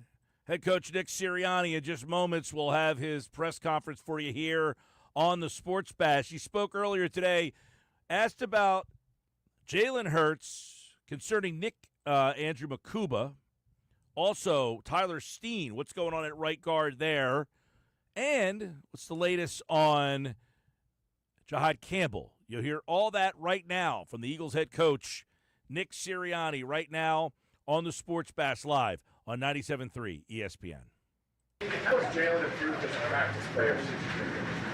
Yeah, Jalen just is a guy that continues to improve. I think that's just how he's built. It's in his DNA to get better and to use, the good things that he does and get better from him, and use the bad thing, any mistake that he has to get better. That's what I always admire about him. I think he, just improves in every way. That's a great thing for your leader to have, because that's all your goal is just to continue to get better, particularly through a season. I think he just does a great job. I think he's continuing to do a good job of going through his progressions and getting to the right guy with the football and getting to his third, fourth reads. As you see, the ball doesn't hit the ground very often in practice, and that's the way you want to see it. Talking to the players the last few days, it's clear the message of focusing on next year has gotten through. When you were deciding on that message, why did you decide to look forward instead of saying, you know what, we're going to defend our title, we are the defending Super Bowl champions? Yeah. What was it about going forward? Yeah, I think that, nothing that you do in the past, now you can look back at your past experiences and learn from them, but no one, this isn't boxing where it's like you're the champ until someone takes your belt away. No, this is football. Everyone starts off 0-0. And I think two mistakes that you could make is, resting on your laurels or looking too far ahead, right? Thinking too much about the past, or looking too far ahead. I mean, that's been our mindset since day one, has been be where your feet are, be focused on that, because nothing that we did is going to influence anything that we want to do in the future. So it is about the daily work, regardless if you're coming off of, a 9-8 season, a 14-3 season, an 11-6 season, or a 14-3 season. It's the work that you put in that is going to get you ready for the games here. So we don't. Again, that's just been our mindset. I don't think anything's changed. I don't think that it's, hey, I decided to do this this year with this message. No, this has been the consistent message all the way through, and that's just where our focus is. In terms of Jalen and how he's operating this offense, remember Kellen's deals, do you really wanted to clean up the operation? I'm sorry, Sid.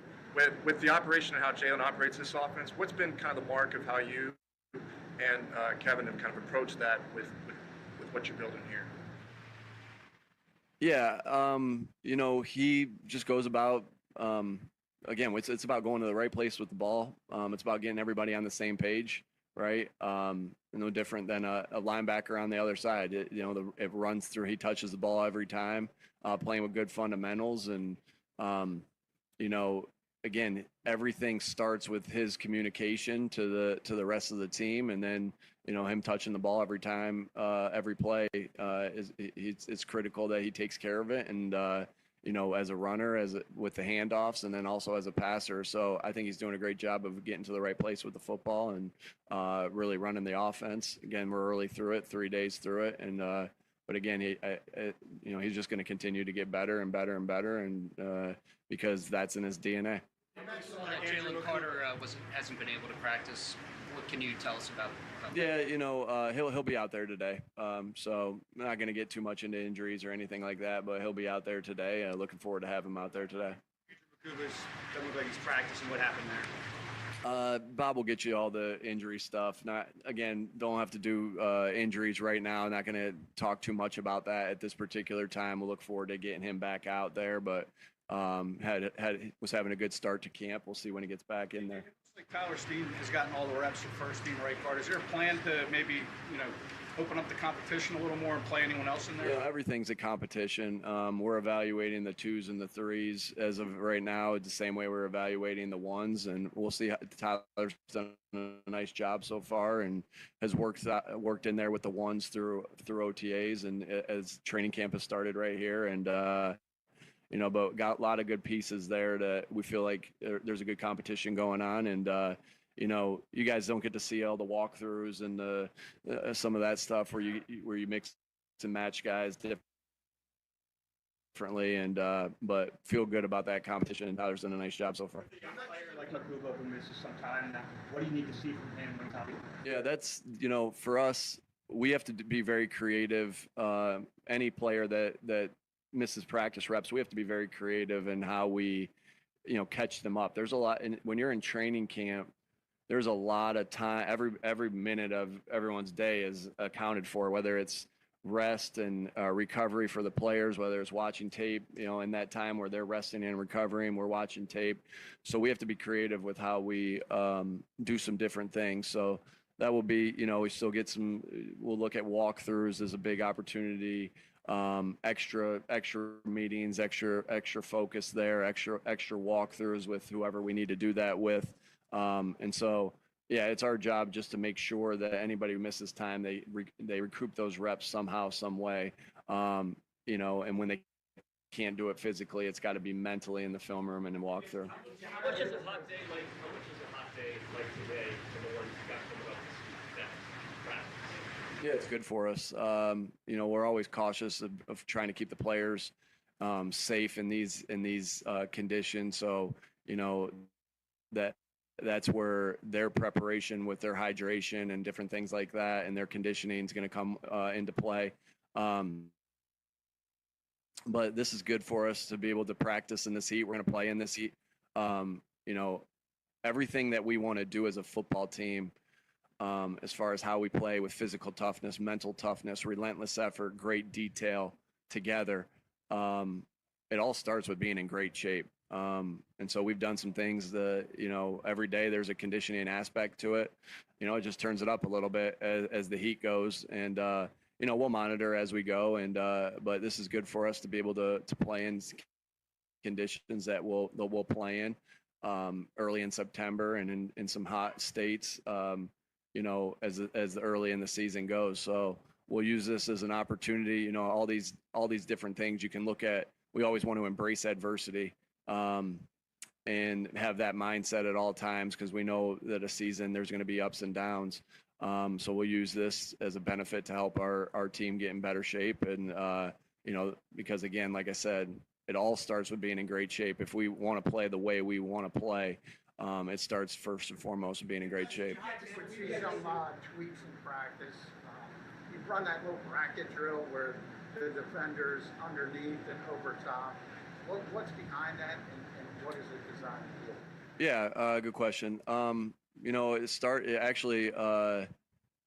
We were talking about contested catches. Devontae Smith and I were talking about contested catches, and he brought up a drill that they used to do at Alabama.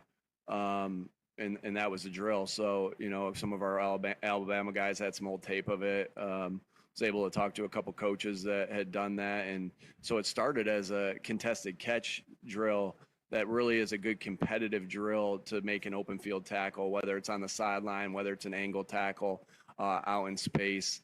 We want to do ordinary better than anybody else, right? So, because those are the things that end up winning football games. I think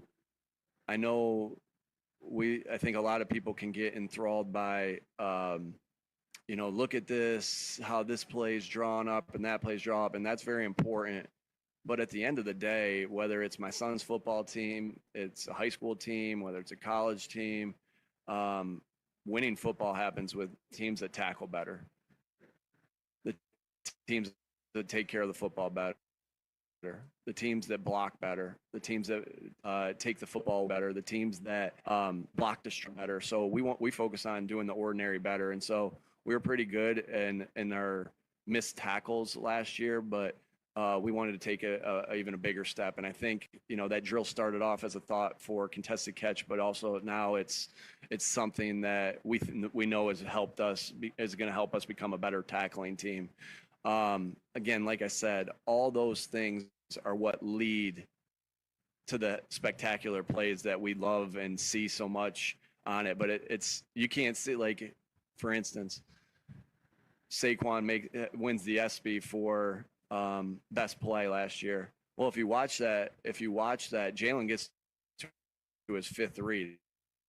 That's an ordinary thing. The blocking up front, the double team that's happening on the nose, lane one-on-one blocking on the outside, all those things contribute to that. And so we understand. We just want to do ordinary better, and that's always going to be what wins football games. We also know that when you tackle as good as us, we did, and take away the football as good as we did, or that other teams are going to prepare for that. So we better be even better at tackling. We better be even better at taking care of the football. We better be even better at taking the football away. So those are the designs of all those different drills that we try to do, and try to get better at those things, and not say, hey, we were a good tackling team, do everything the same. No, how do we get better at that?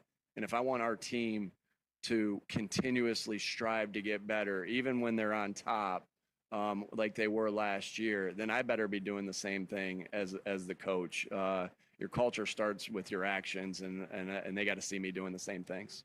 We get to see a decrease in the number of carries that Jalen has per game as a runner. Is that sustainable? Jalen Hurts carries the first 4 years as a starter. He's had pretty much the same number of carries per game. I think this is the same question you ask me every year. Is it sustainable as someone enters the 27th year? Has been so far. And we'll continue to do the things that we need to do to win the games, because I'm sure, and I'm going to say the same thing to whoever asked me that question about Saquon. We'll rest them Monday through Saturday. I mean, I feel like I've answered this question a lot. We'll rest them Monday through Saturday, ready for the game. We'll get them ready for practices. Hey, guys. Hey, how you doing? And then what we need to do to win football games. And we're all to Jalen with this we with him to keep him as safe as possible. Now, still football, and there's still obviously a risk of injury at any time, but we'll always thinking first and foremost when he carries the football, how do we keep that scheme safe to keep him out of harm's way? John Campbell's case, what dictates when and how often team snaps is that going?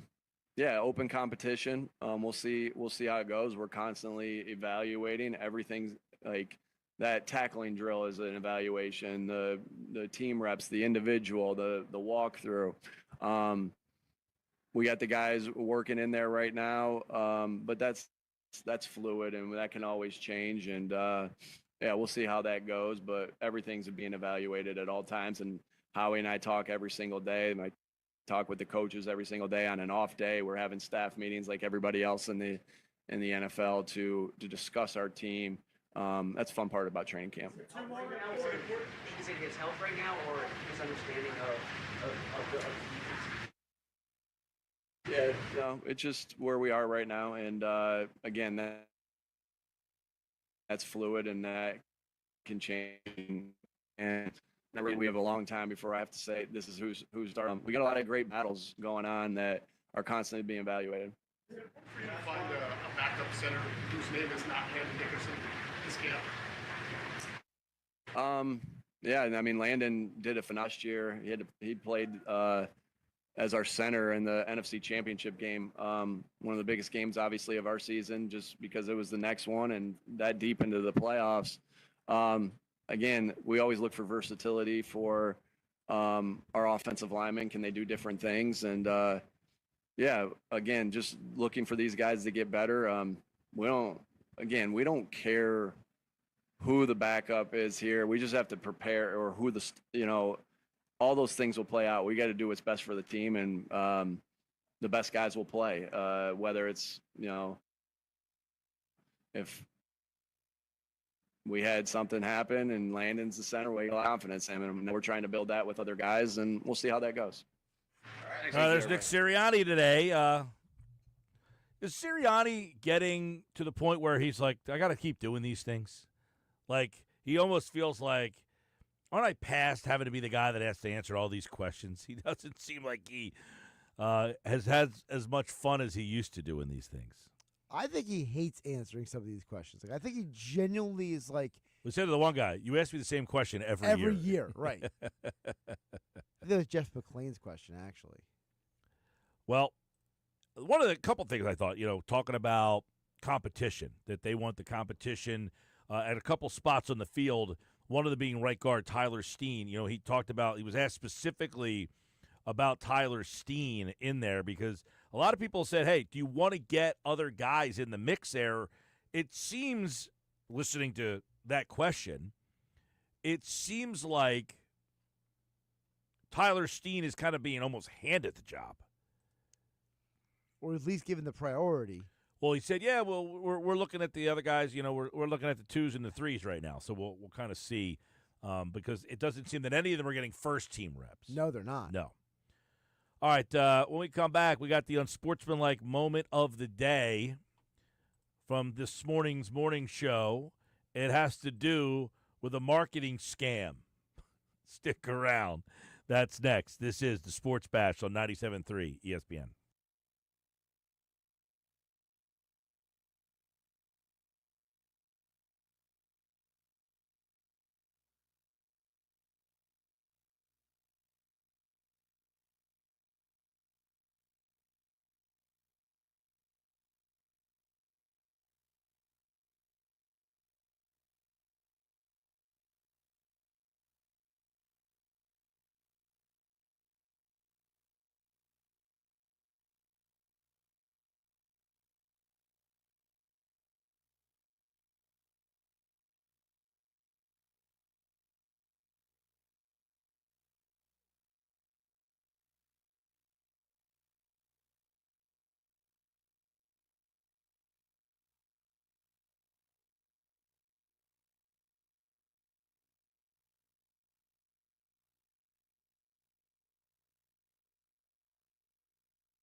We know they're not serious about contending for a championship because you can see how they handle business. You can see how they treat their salary cap. The arbitrage between what they could have paid Michael last year versus what they're going to have to pay him now is just a part of the marketing budget. That's right. Think about it. If you had to pay $25 million over the next 5 years to guarantee you lead the A block of First Take, of Unsportsmanlike, of Get Up, of all the shows, the Rich Eisen show, if you had to pay $5 million over the next 5 years to lead the A block of all of those shows, you would think you were getting off cheap.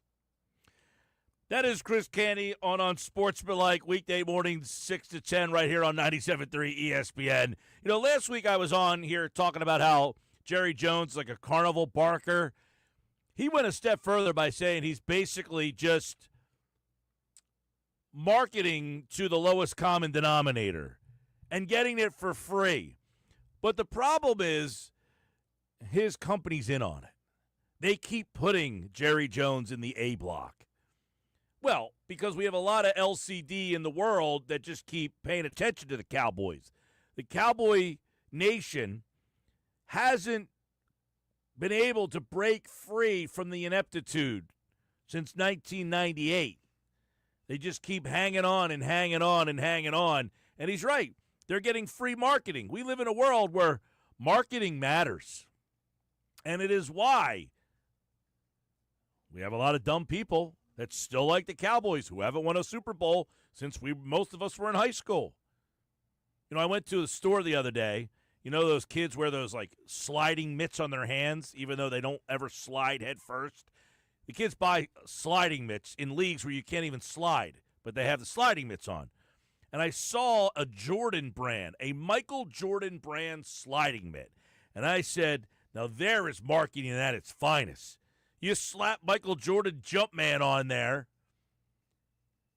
and someone will buy a sliding mitt with the Jordan on there. Jerry Jones, the marketing man.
And Football at 4 is powered by the Inside the Birds podcast. It's brought to you by Bet365. Whatever the sport, whatever the moment, it's never ordinary at Bet365. Geoff Mosher from the Inside the Birds podcast and PhillyVoice.com is here today for today's Football at 4. And, of course, you can listen to Football at 4 each and every day here on the Sports Bash. The Eagles are back at training camp, and a lot is happening over the first couple of days. Nick Sirianni spoke earlier today. We'll have some updates on that and more right now with Geoff Mosher from the Inside the Birds podcast, who joins us here on the Sports Bash live on a Monday edition on 97.3 ESPN. And Mosher, obviously the Birds are back, which is obviously gives us a lot more to discuss, and it seems that they are giving us some things to discuss here, so we'll jump into it on this Monday edition. What's going on, brother? How you doing, Mike? I'm back from camp today. It was I think I lost 10 pounds just in sweat, so that was good. Good development for me. I'm making the weight, and I'm happy about it. Well, it is hot up there. I can imagine. It is hot up there. It's hot down here, too, down the shore up there at practice. But a couple storylines I guess we want to get into starting right away. Let's look at some of the battles that have kind of emerged through the weekend and where we start on this Monday. Let's start at that safety spot. Andrew Makuba, the rookie, did not practice. Obviously, got Sidney Brown back there. I see people tweeting out, hey, the Eagles have to make a trade and get somebody. It's pretty clear at safety. Do you watch the safety spot and wonder if the guy who's going to start there is on this roster? No, I don't. It's too early for that. The shorts and shells just came out today. We expect the pads to come out tomorrow. I say this a lot. Adam Kaplan says a lot. Andrew DeCecco says it a lot. You cannot make definitive conclusions about a positional group or even a player too much after 4 official practices, and especially before the pads come out. You can start to see things. For example, I'm sure we'll talk about this. It appears right now that Adoree Jackson has now gotten a couple of days of first-team cornerback reps over Keely Ringo. But that's a competition where you can see a front runner, right? Just like last year, you could see Isaiah Rodgers clearly pull ahead of Ringo. But to say that the Eagles need to go out and get a safety because of anything you've seen over the first few days at camp. I would actually say this. I don't know what Adam and Andrew have told you, but there haven't been that many balls being put down the field 20 or 30 yards. So I don't know how badly the safeties can be playing if you're not seeing a whole lot of passes completed 20, 30, 40 yards downfield. Well, you mentioned safety. You go over to corner. Would you say right now Adoree Jackson does have the lead at that corner spot? A lot of inconsistencies from Keely Ringo. Yeah, I mean, it feels like Keely's been on the wrong end of a couple of really nice catches from A.J. Brown. But, you can put yourself in a better position with better technique, better alignment. And, Vic Fangio said that Keely Ringo is a guy who's got to play more football. He's got to be less handsy and grabby and really understand how to play the position. And Adoree Jackson, for a guy who it seems like he's been around forever, he's not like 33 or anything. I think he's 29 or about to be 30. He moves pretty well. He's one of those veterans who's not that old. So you could see why Vic would want to get a good extended look at him. But again, pads come out. There's plenty of time here. We'll just have to see how it goes. What are we getting about Jahad Campbell? Obviously, there was wonder whether he was going to be ready to go. Now it seems that he could be prominently a part of this defense. I know Nick Sirianni talked today about competition, and he likes the competition that's happening there. Yeah, he made a really nice play today in the red zone drill where got into the backfield and almost looked like he hit the ball away from Tanner McKee and got it on the ground. So you don't see that a lot in just shorts and shells practice in camp. So that was pretty good. I mean, he's very fast, very athletic. That stuff we already know. I'm very curious to see him get more work with the first team. And Smile Mondon was out with an illness today, so it even allowed more. And just how he naturally takes to the position. All right, Geoff Mosher's with us, Football at 4 here on the Sports Bash Monday, looking at Eagles day 4 at training camp. And obviously, we're kind of watching all the stuff materialize here. Nick Sirianni did talk earlier. We're looking at the defensive side of the ball. And everything I keep seeing on defense, it seems that Moro Ojomo's name keeps coming up a lot. What are we hearing and seeing from Moro Ojomo at defensive tackle? I think the first thing you guys, as fans and media, what you notice about Moro Ojomo is, he's trying to fill this Milton Williams role, but he's built differently and he has a different kind of skill set than Milton. I thought Milton Raley last year became this like sort of really rock solid 3 technique who could not only rush the passer well, but move offensive linemen with that strength of his and that burst. Now Milton's built a little bit differently, almost a little more leaner, but he's got really fast feet and fast hands. I think he can give headaches to guards who just can't keep up with him. And he's got good hand usage, and he's a really I think he's a thinking man's pass rusher, just like when you listen to him talk and how he has a plan. Smart kid. So he plays the game differently than Milton, but I think he can be as effective of a disruptor on the inside because he's got, long arms and fast hands and fast feet. Yeah, Ojomo, and then you've got Ty Robinson, who was the draft pick there. Everybody always wondering because he was a guy that people seemingly were excited for. And there's a lot of guys that are kind of in that mix, but it sounds like as you're kind of talking about is Ojomo's the one guy standing out. Anybody else in that mix? Because that's a big loss of Milton Williams. Well, with Jalen Carter not practicing until today, and even today he was not doing everything with the first team. I saw a lot of Jordan Davis next to Ojomo or next to Carter in the 4-man fronts. Normally Jordan Davis has been in the over center in the 5-man front. Then he comes off, and then they go to a 4-man front, and the nickelback comes in. But today you saw him in the 4-man fronts, which is really a pass rushing technique and alignment. And I guess if you're asking me if I saw something, I didn't really see him with this new physique and everything. You're hoping to see a little bit more explosion, a little bit more power and displacement, and didn't really see that. Thought he got high a couple of times, meaning like, he got out of his leverage a few times, which he's been known to do with his body. And he's still learning and adapting and trying to figure it all out. But that was something that stuck out to me, is that he got opportunities in a 4-man front to play that 3 technique. Although even as the quote unquote 3 technique, it looked like he would be aligning himself over the center or shaded over the center. Yeah, that tackle rotation spot's going to be very interesting to see, especially when Jalen Carter gets out there. Who do they like playing next to him and all that stuff, and how deep will they go? How many different tackles will they rotate through there? Because last year, Ojomo did get a lot of snaps. People don't realize he just didn't make a big impact in terms of numbers. Right. It was almost like the Milton Williams of 2 years ago. Got a lot of snaps, didn't make the impact in numbers, but you could see him coming along. All right, we're going to keep on the defensive side of the ball. There's a lot happening over there. They have all the stories. Superman, Jalix Hunt, what's going on in that rotation with Josh Uche and Azeez Ojulari and Jalix Hunt, Nolan Smith, all the edge rushers. How you feeling about that group after the first week? Yeah, talked to Uche today, and it's interesting. He was asked, why number 0?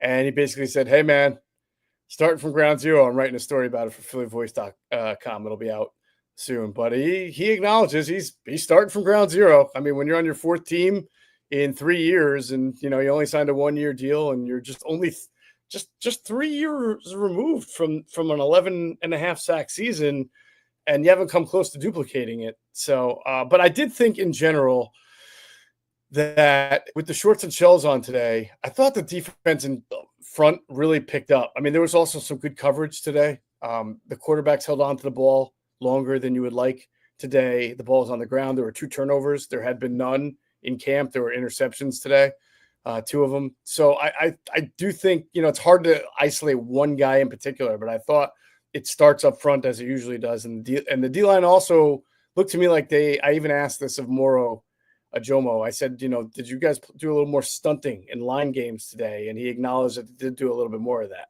All right. There's a little look at the defense from the first week that was. So far, we're entering week number 2, day 4 of Eagles training camp. Geoff Mosher from the Inside the Birds podcast and, of course, InsideTheBirds.com, Philly voice. Tyler Steen, it looks pretty clear that he's the guy at right guard. Not even really a competition, it almost feels like.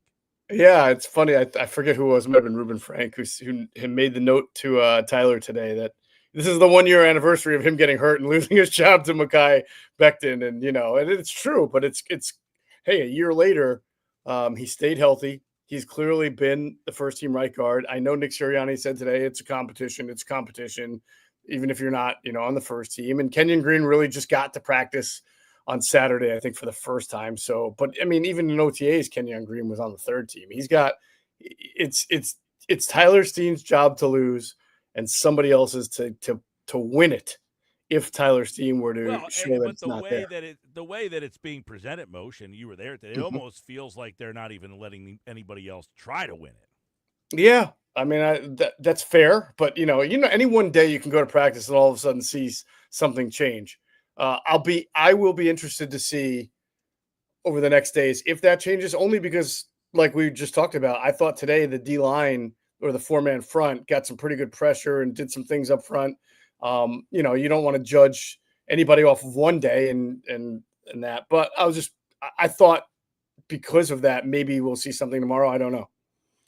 The other spot is at, I know it's not crazy, but in the NFC Championship game, you had to play a backup center, and he was asked, Nick Sirianni, by one Geoff Mosher, whether it's important to find a backup center who's not Landon Dickerson. And, it's not a bad question because, obviously Tyler Steen stepped in and played guard last year. You would imagine he's not available for that spot right now if Dickerson had to play center. So is there anybody emerging as the backup center, or would that be Dickerson, and they would have to find a new left guard in that role? I mean, keep in mind, Juergens is coming back from an injury. Yeah, so they draft the Eagles sort of run the charade in OTAs and then early parts of camp, and you just know that they're just doing it to do it because, like, you got to give veterans the first shot, and then you go on. They had Brett Toth as the backup center, and then the first team center at OTAs when Juergens wasn't there. And it's like the guy has trouble snapping. He's had trouble snapping for a few years now. And if you have trouble snapping, I'm going to guess you probably shouldn't be a center.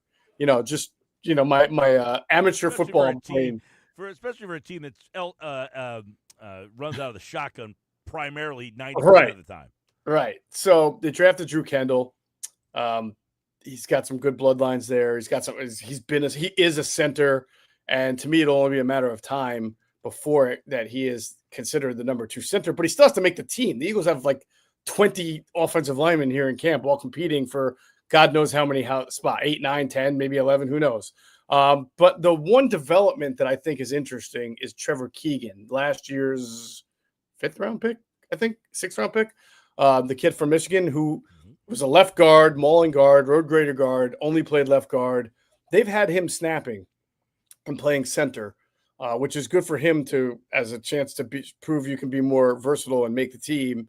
And, it shows that they're really looking to see if there can be, I asked the question to Nick Sirianni, is it important to you to find a backup center not named Landon Dickerson? He completely, passed on the question and made it seem like it's not, they want everybody to be able to versatile. He gave me like zero answer on that. That they don't want to have to do that though. They want a backup center who can come in and keep things going and snap. And so maybe between Kendall and Trevor Keegan, there's some opportunity there that somebody steps up. I do think Keegan got called for a hold today in a red zone drill that did not make Nick Sirianni happy, but that has nothing to do with snapping. Well, okay, let me ask you this. If they had to use Landon Dickerson, do they have a guy that profiles to say he would be the backup guard, or is it somebody that's in that right guard, quote-unquote, competition? Well, I mean, they have a lot of guys. Yeah, if they moved Dickerson over to center, they have a ton of different guys. I mean, Keegan can play guard. Kendall could probably be a guard. What's his face? Darian Kennard has played guard.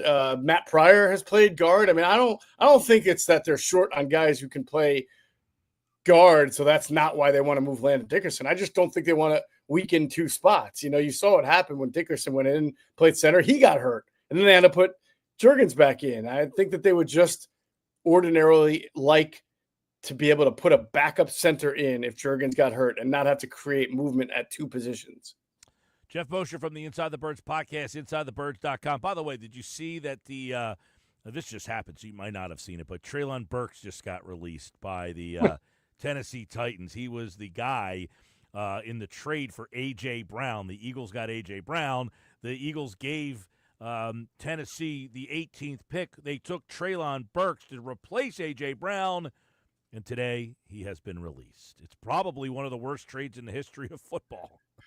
Yeah, it's definitely what I call revenge for this wasn't a bad trade as far as nothing to lose, but it didn't work out when the Eagles traded Dennis Kelly to the Titans and got Dorial Green Beckham in return. DGB. And DGB was supposed to be their starting outside receiver. I don't know what they thought was going to happen that made DGB some really good receiver for them when he was terrible in Tennessee, but it feels a little bit like revenge there.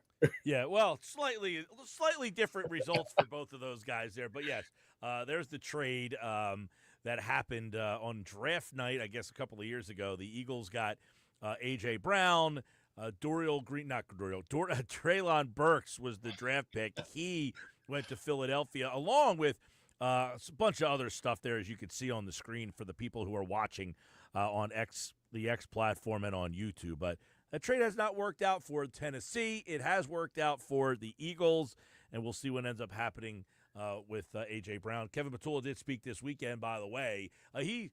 So tomorrow's Fangio, then they're off on Wednesday, then Clay is speaking. Patullo keeps missing everybody.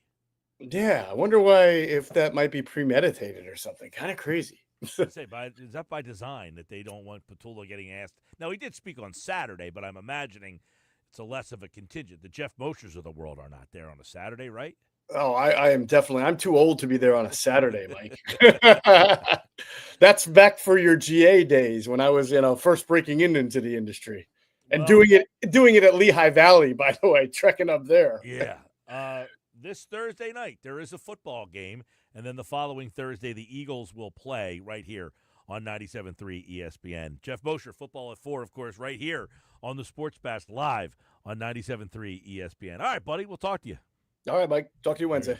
There are a lot of good updates, a lot of good information right here on the Sports Bash live on 97.3 ESPN. We've got so much more going on this day. And, of course, we're keeping our eye. The trades are happening in baseball. There was a trade. The Detroit Tigers just got Chris Paddock, a pitcher. So some things are happening. Will Dave Dombrowski make his move? That's something we're keeping an eye on. One other story. According to Jeff Patton, now this story has come out over the last couple of hours. So have you guys heard this whole thing with Bryce Harper? Apparently Manfred met with the Phillies in the clubhouse earlier this week, or last week, Monday.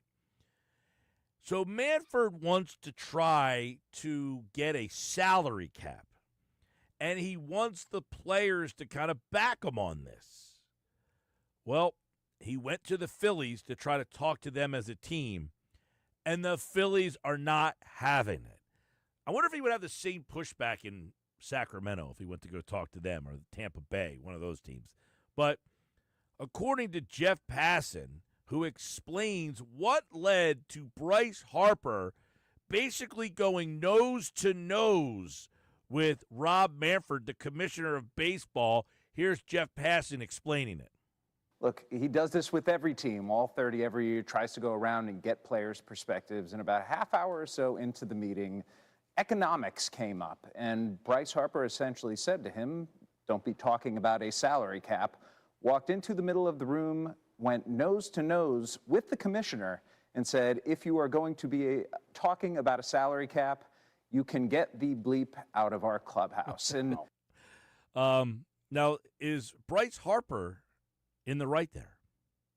Is he within his rights to tell him to get the bleep out of our clubhouse if you're going to talk about a salary cap? Can I say yes and no? Because I think there is a bit of a sanctity to the locker room. Like, all right, dude, you're invading our space. Like, you don't need to be here.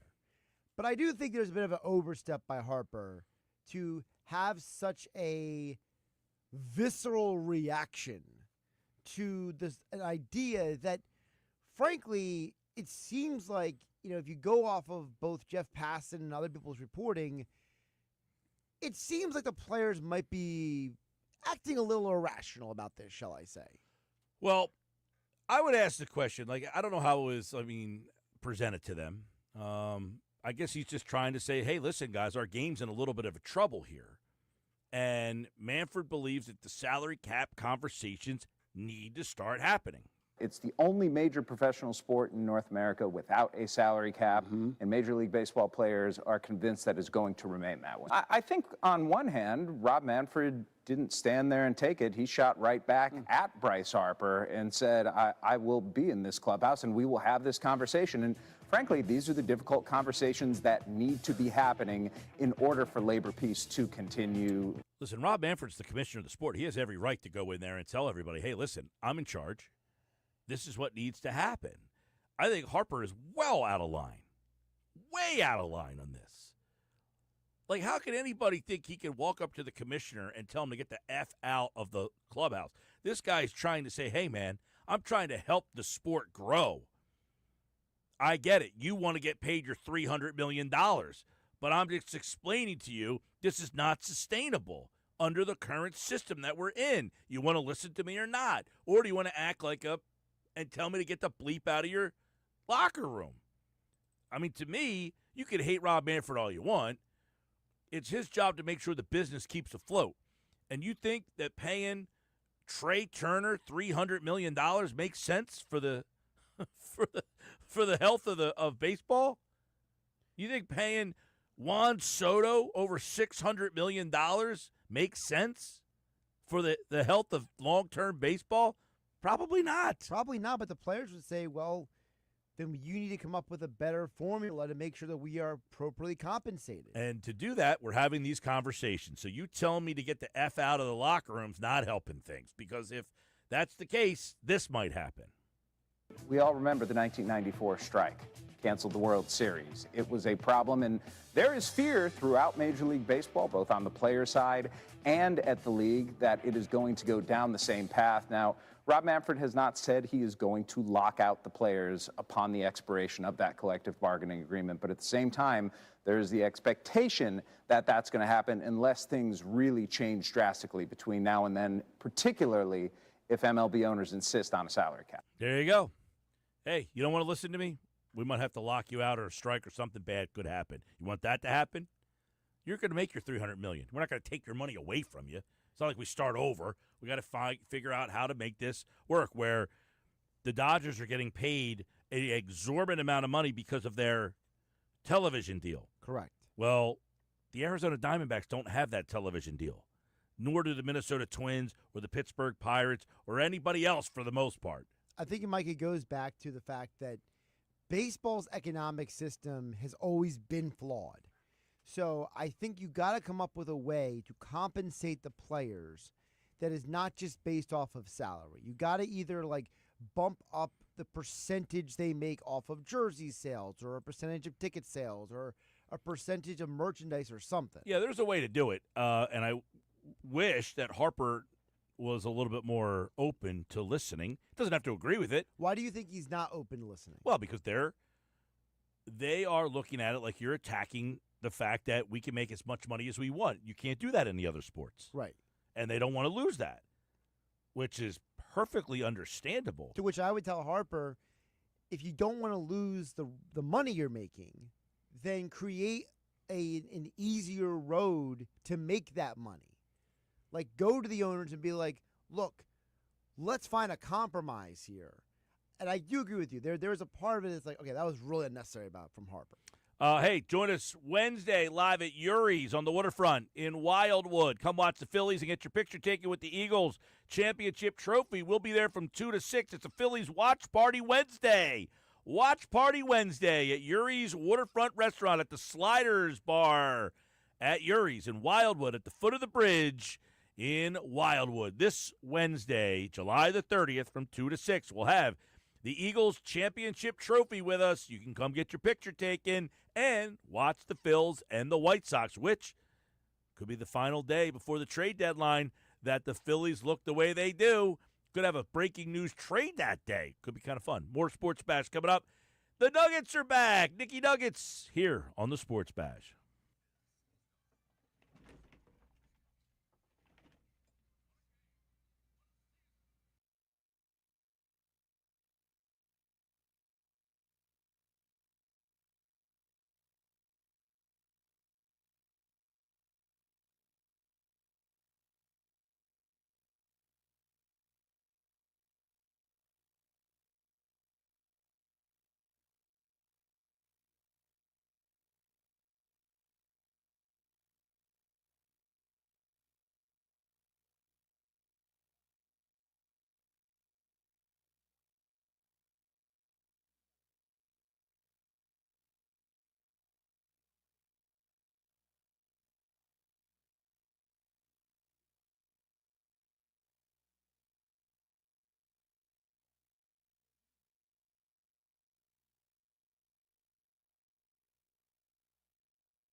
All right, 432, Sports Pass Live, 97.3 ESPN. Any lineup for the Phils yet? I saw the White Sox lineup is out. I've not seen if the Phils lineup was dropped yet. It is not to my knowledge. I do not see it out there. By the way, if you're watching the game tonight, Lewis Robert Jr. is in the lineup. He is hitting 6th and playing center field for the White Sox tonight. Lewis Robert Jr. in the lineup for the White Sox tonight. So after a couple games out with a injury, he is back. He had a groin problem. Christopher Sanchez on the mound tonight for the Phils. Sanchez, really been the most consistent guy. Actually, Phil's lineup just dropped. Here it is. And it's brought to you by Instant Services, the tri-state area's premier HVAC, plumbing, and electrical service provider. Go to instantservices.com to see how you can win 4 Phillies Hall of Fame Club tickets. Lineup tonight, Turner, Schwarber, Harper, Castellanos, Realmuto, Marsh, Kemp, Kepler, and Stott. That's interesting.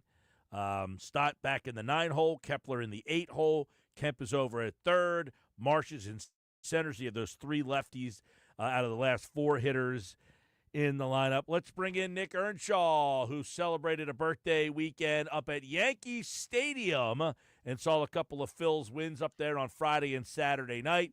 It's time for the Nuggets right now, and Nick's Nuggets are brought to you by the Hub. Gear that works as hard as you do. Earnshaw's back. What's up, man? What's going on, Mr. Mike Gill? How are you today? It was a fun weekend. I only went to the Winds this weekend. Didn't go on Sunday. That was the travel day back to South Jersey. But, yes, got to go on Friday and Saturday. It was a lot of fun. I can't complain because last year went to the Yankees-Phillies game. They got blown out. Friday night, pretty good start out of Taiwan Walker. Saturday looked pretty good as well. Both nights were steamers, to say the least. Both nights were definitely steamers. And can I just say, I was not all that impressed by Yankee Stadium. First time there, I just went Fenway for the shift. I'm not all that impressed by Yankee Stadium, Mike. I'm just not. Well, it's not great. I mean, Yankee Stadium is what it is. It's not a great one because they built that when a lot of these new stadiums, they tried to make it more of a replica of the old Yankee Stadium. So it didn't really have the amenities and these new things that the ballpark has. It's just a big mausoleum kind of carbon copy of the old place, which was kind of a dump. But it was a good dump, like it had character, it had all the stories. And they tried to almost recreate it with this like a bigger version of it. Yeah, it's nothing special. No, I was a little disappointed. And by the way, they don't have the radio on while you're walking around the stadium, lack of TV. So if you're getting food, you can't watch the game on the TVs. I was a little disappointed with it. The food was pretty good. Got the bird dog. It was a hot dog, foot long, with chicken fingers topped with some sauce. I'll tell you what, that was legit. I'll tell you, that was probably the best part. Other than the Phillies winning and absolutely dominating on Friday and Saturday, the bird dog, I'll tell you, that was pretty sensational. I can't lie. Nice. I was there years ago, though. I remember they had like a sushi bar there. They had all sorts of. They did have good food offerings. But yeah, they did. I wasn't a huge fan. I've never been to Citi Field, so I can't really compare to the other New York Stadium. But I'm not too impressed with Yankee Stadium.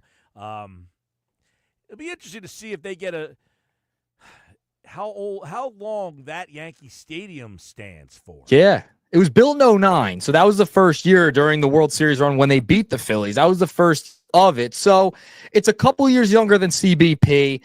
I don't know, man. It was just going from Fenway to that, there was no comparison. I think CBP is a better ballpark as well. But, I mean, that's what you expect out of wine and cheese fans. The food was good as well. That was fantastic, but that was the good part of the stadium. The wine and cheese fan base, they had their, nice little luxury, restaurant behind home plate with glass. I was like, come on. What are we doing up here? Is this a ball game or are we going to a 5-star restaurant? What are we doing up here? So that was a fun weekend, to say the least. Phil's got 2 out of 3, so you'll always take that. And by the way, the Yankees have more bullpen than the Phillies. That was a disgrace from them. That being said, we got to start with nugget number 1. There's a lot of nuggets to get to today. A lot of news dropping, and we got to start with the Harper and Manfred beef, Mike Gill. I mean, I saw this story. Geoff Passan, ESPN. Listen, Manfred So he meets with all these 30 teams, right? He has a meeting to go over how they can make the game better. Harper was apparently really quiet during this meeting in the locker room in the clubhouse, holding the bat. And then once the salary cap came up, I can't even say what Bryce Harper said. It was not nice, to say the least. He told Manfred essentially to get out of the clubhouse if they were going to talk about salary cap. Mike Castellanos was actually the guy to mediate this and calm things down. I know you saw this story. This was pretty crazy. Harper, I could see him being a fiery guy, but to go up to the commissioner of baseball and tell him to get the bleep out of the clubhouse, that takes stones. Yeah, it takes stones, but I think he crossed the line. I mean, realistically, listen, the game is I get it. He is a guy who's sticking up for the players. I'm not questioning that. But as a guy who's sticking up for the players, he has to also see the forest through the trees here. He's an older guy, and is the game in a healthy spot financially where you have the A's playing out of a stadium, the Rays playing out of their stadium? They can't spend any money. The Pittsburgh Pirates, they don't spend any money. I mean, listen, I get it. Teams who have not spent money have gone into the World Series. But that's basically because how the league is set up, which isn't going to change, so you don't have to change all that stuff. But is it really smart for someone to pay $600 million to Juan Soto, and then when the Pirates aren't spending a dime? Like, I think for the – and listen, Manfred's not saying you have to do this. I think he's just taking the temperature to say, hey, guys, are you looking around baseball right now? We might have some problems coming down the road. Yeah, I think another part of this is that he has insinuated, meaning Rob Manfred, that there could be a lockout already. And, you know, when the CBA expires, I believe it's December 1st of 2026, that's when it cuts off after next season. They've already kind of talked about maybe a lot locking out the players. And I think that was part of the frustration on Harper, Castellanos. It was mentioned in the article a little bit, and I think that's the frustration from the players. Now, going back to Bryce, and if he's crossed, I think that's crossing the line to tell the commissioner to get the bleep out. That might be a little bit too far for my liking, at least, and I think for a lot of people too. I understand where the players are coming from. They don't want a salary cap. They are hard on not having a salary cap, and that's very well known at this point if you've been paying attention to this story for a little bit. But to go face-to-face, nose-to-nose, and be quiet during most of the meeting, and then all of a sudden, boom, go up and say that, that's a little much. I think there's better ways to maybe go about that, to say the least. No doubt. And it's Phil in Brigantine texts in. He says, I read where the Mets paid more in luxury tax last year than the Pirates are paying in payroll this year. Something needs to change. And people would say, well, that's the Pirates' fault. They can spend more money. You know, it's a lot more than that. You know, the Pirates in Pittsburgh, they don't have a great media deal because it's a small market. They don't have the money to put into, you know, the Dodgers are getting billions of dollars from the television station out there to air their games. The Pirates, I don't even know what station. They used to be on Root Sports. They were on Fox Sports Pittsburgh. You know, they're not getting the same amount of money from the cable companies. And by the way, the cable, if you haven't known, I wonder if Bryce Harper has YouTube TV or does he have Comcast? Because if he's a cord cutter, that's part of the problem. People are cutting the cord, so these stations don't have the money to pay these teams anymore to say, hey, we're going to give you $200 billion to air on our station. That's going away, and the commissioner's seeing it happen. He just lost $550 million from ESPN for Sunday Night Baseball. ESPN said, we're not getting back into that deal. So there's $550 million that is out the window right now for baseball. So Bryce Harper and the rest of these guys, if they want to keep making the money, I get that. I'm not begrudging them for that, but they have to say, hey, look, ESPN just dropped us. Why? Well, we're not as where we used to be. So something has to change. Yeah, and Rob Manfred's complained about the financial issues that Major League Baseball has, right? Like you brought up a great point with ESPN and Sunday Night Baseball. Like that's been a total disaster. And then you have all the local networks, the Bally Sports, the Fox Sports. They have just gone out of a few markets and kind of folded. So, I mean, you're losing it. So you're losing a lot of money here. That's the issue for the most part. And, you know, I understand the frustration on the players' side, But man, oh man, that's a lot to go up to the commissioner and say and get him out of the clubhouse and say that. He's going around to all 30 teams. So that's where it's at. Yeah, and you just say to the guy, hey, listen, Rob, we understand your point. We're not for it right now. We hope that cooler heads can prevail and we can come up with something better than a salary cap. There's got to be something that we can come up. We're just not for that right now. So, it's not going to get accomplished today, but we appreciate you coming into the clubhouse and wish you well with your pitch. Yeah, that was a fascinating one to come out. And then you had another story come out. Nugget number 2, a guy that has been linked to the Philadelphia Phillies, and it continues to happen around just professional sports, not just Major League Baseball. Emmanuel Clase, he has been caught up in a little bit of gambling. So, I mean, Mike, these players and the gambling issue continues to happen. He's going to be out and placed on leave until at least August 31st. They also lost Luis Ortiz as well for a little while. So this is nothing new with the Guardians. You can't go after him now. That's another guy out of the mix for Dave Dombrowski and the Phillies to go and get at the trade deadline, because we've heard his name a ton over the recent weeks. So for that to come out now, that's another name out, and the bullpen market, it just continues to dwindle. Yeah, this story, and you said it, this is not going away. These players are getting involved in the gambling. You're allowed to gamble. You can get it on your phone. You can make a bet on your phone, and there's guys who are watching these pitches. They're calling them non-competitive pitches. Sometimes they're saying, hey, that pitch right there seemed to be a little non-competitive. What's the deal behind it? It's a mess, the whole situation. And, yeah, now he's a guy that's off the market. He's on non-disciplinary paid leave. But if you're watching on the Twitter X platform and on YouTube, you see the tweet up on the screen from Geoff Passan. He said, Clase is out and through August 31st.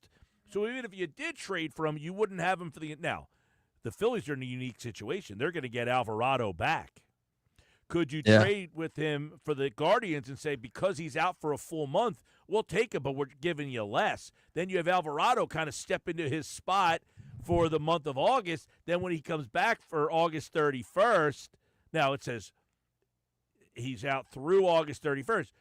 Then Alvarado could still pitch in September, but he can't pitch in the playoffs. But then you would have Clase in the playoffs, but he wouldn't have pitched for a month.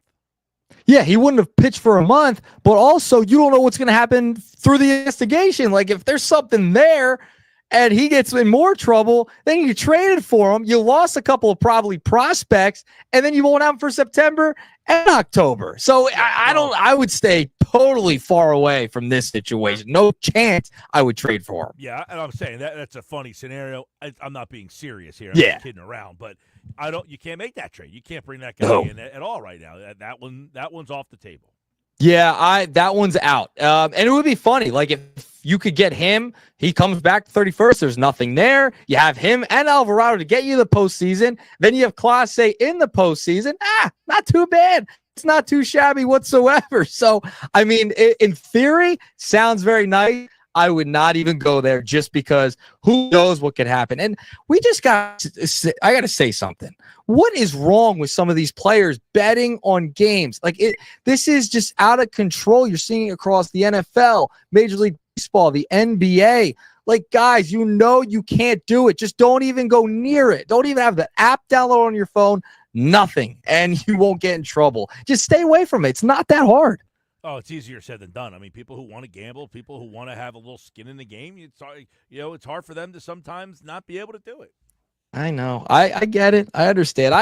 Just stay away. It's not hard. Don't download the app. Just don't download the app. In most of these cases, you won't even have to worry about it. But there's that one. And then there's another trade that you proposed today. And I was very, very, very intrigued by this one. Going back to Arizona, nugget number 3.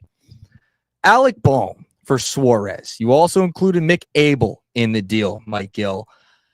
I don't know if I could trade Alec Bohm in a deal, in a package for Suarez and the Diamondbacks. I don't know if I could go there, Mike. That's nugget number 3. I want to keep Alec Bohm on the roster, but also get Suarez back. I would send a package, a total package for Suarez of prospects and not include Alec. I think there's a way to get around this without Alec Bohm in it.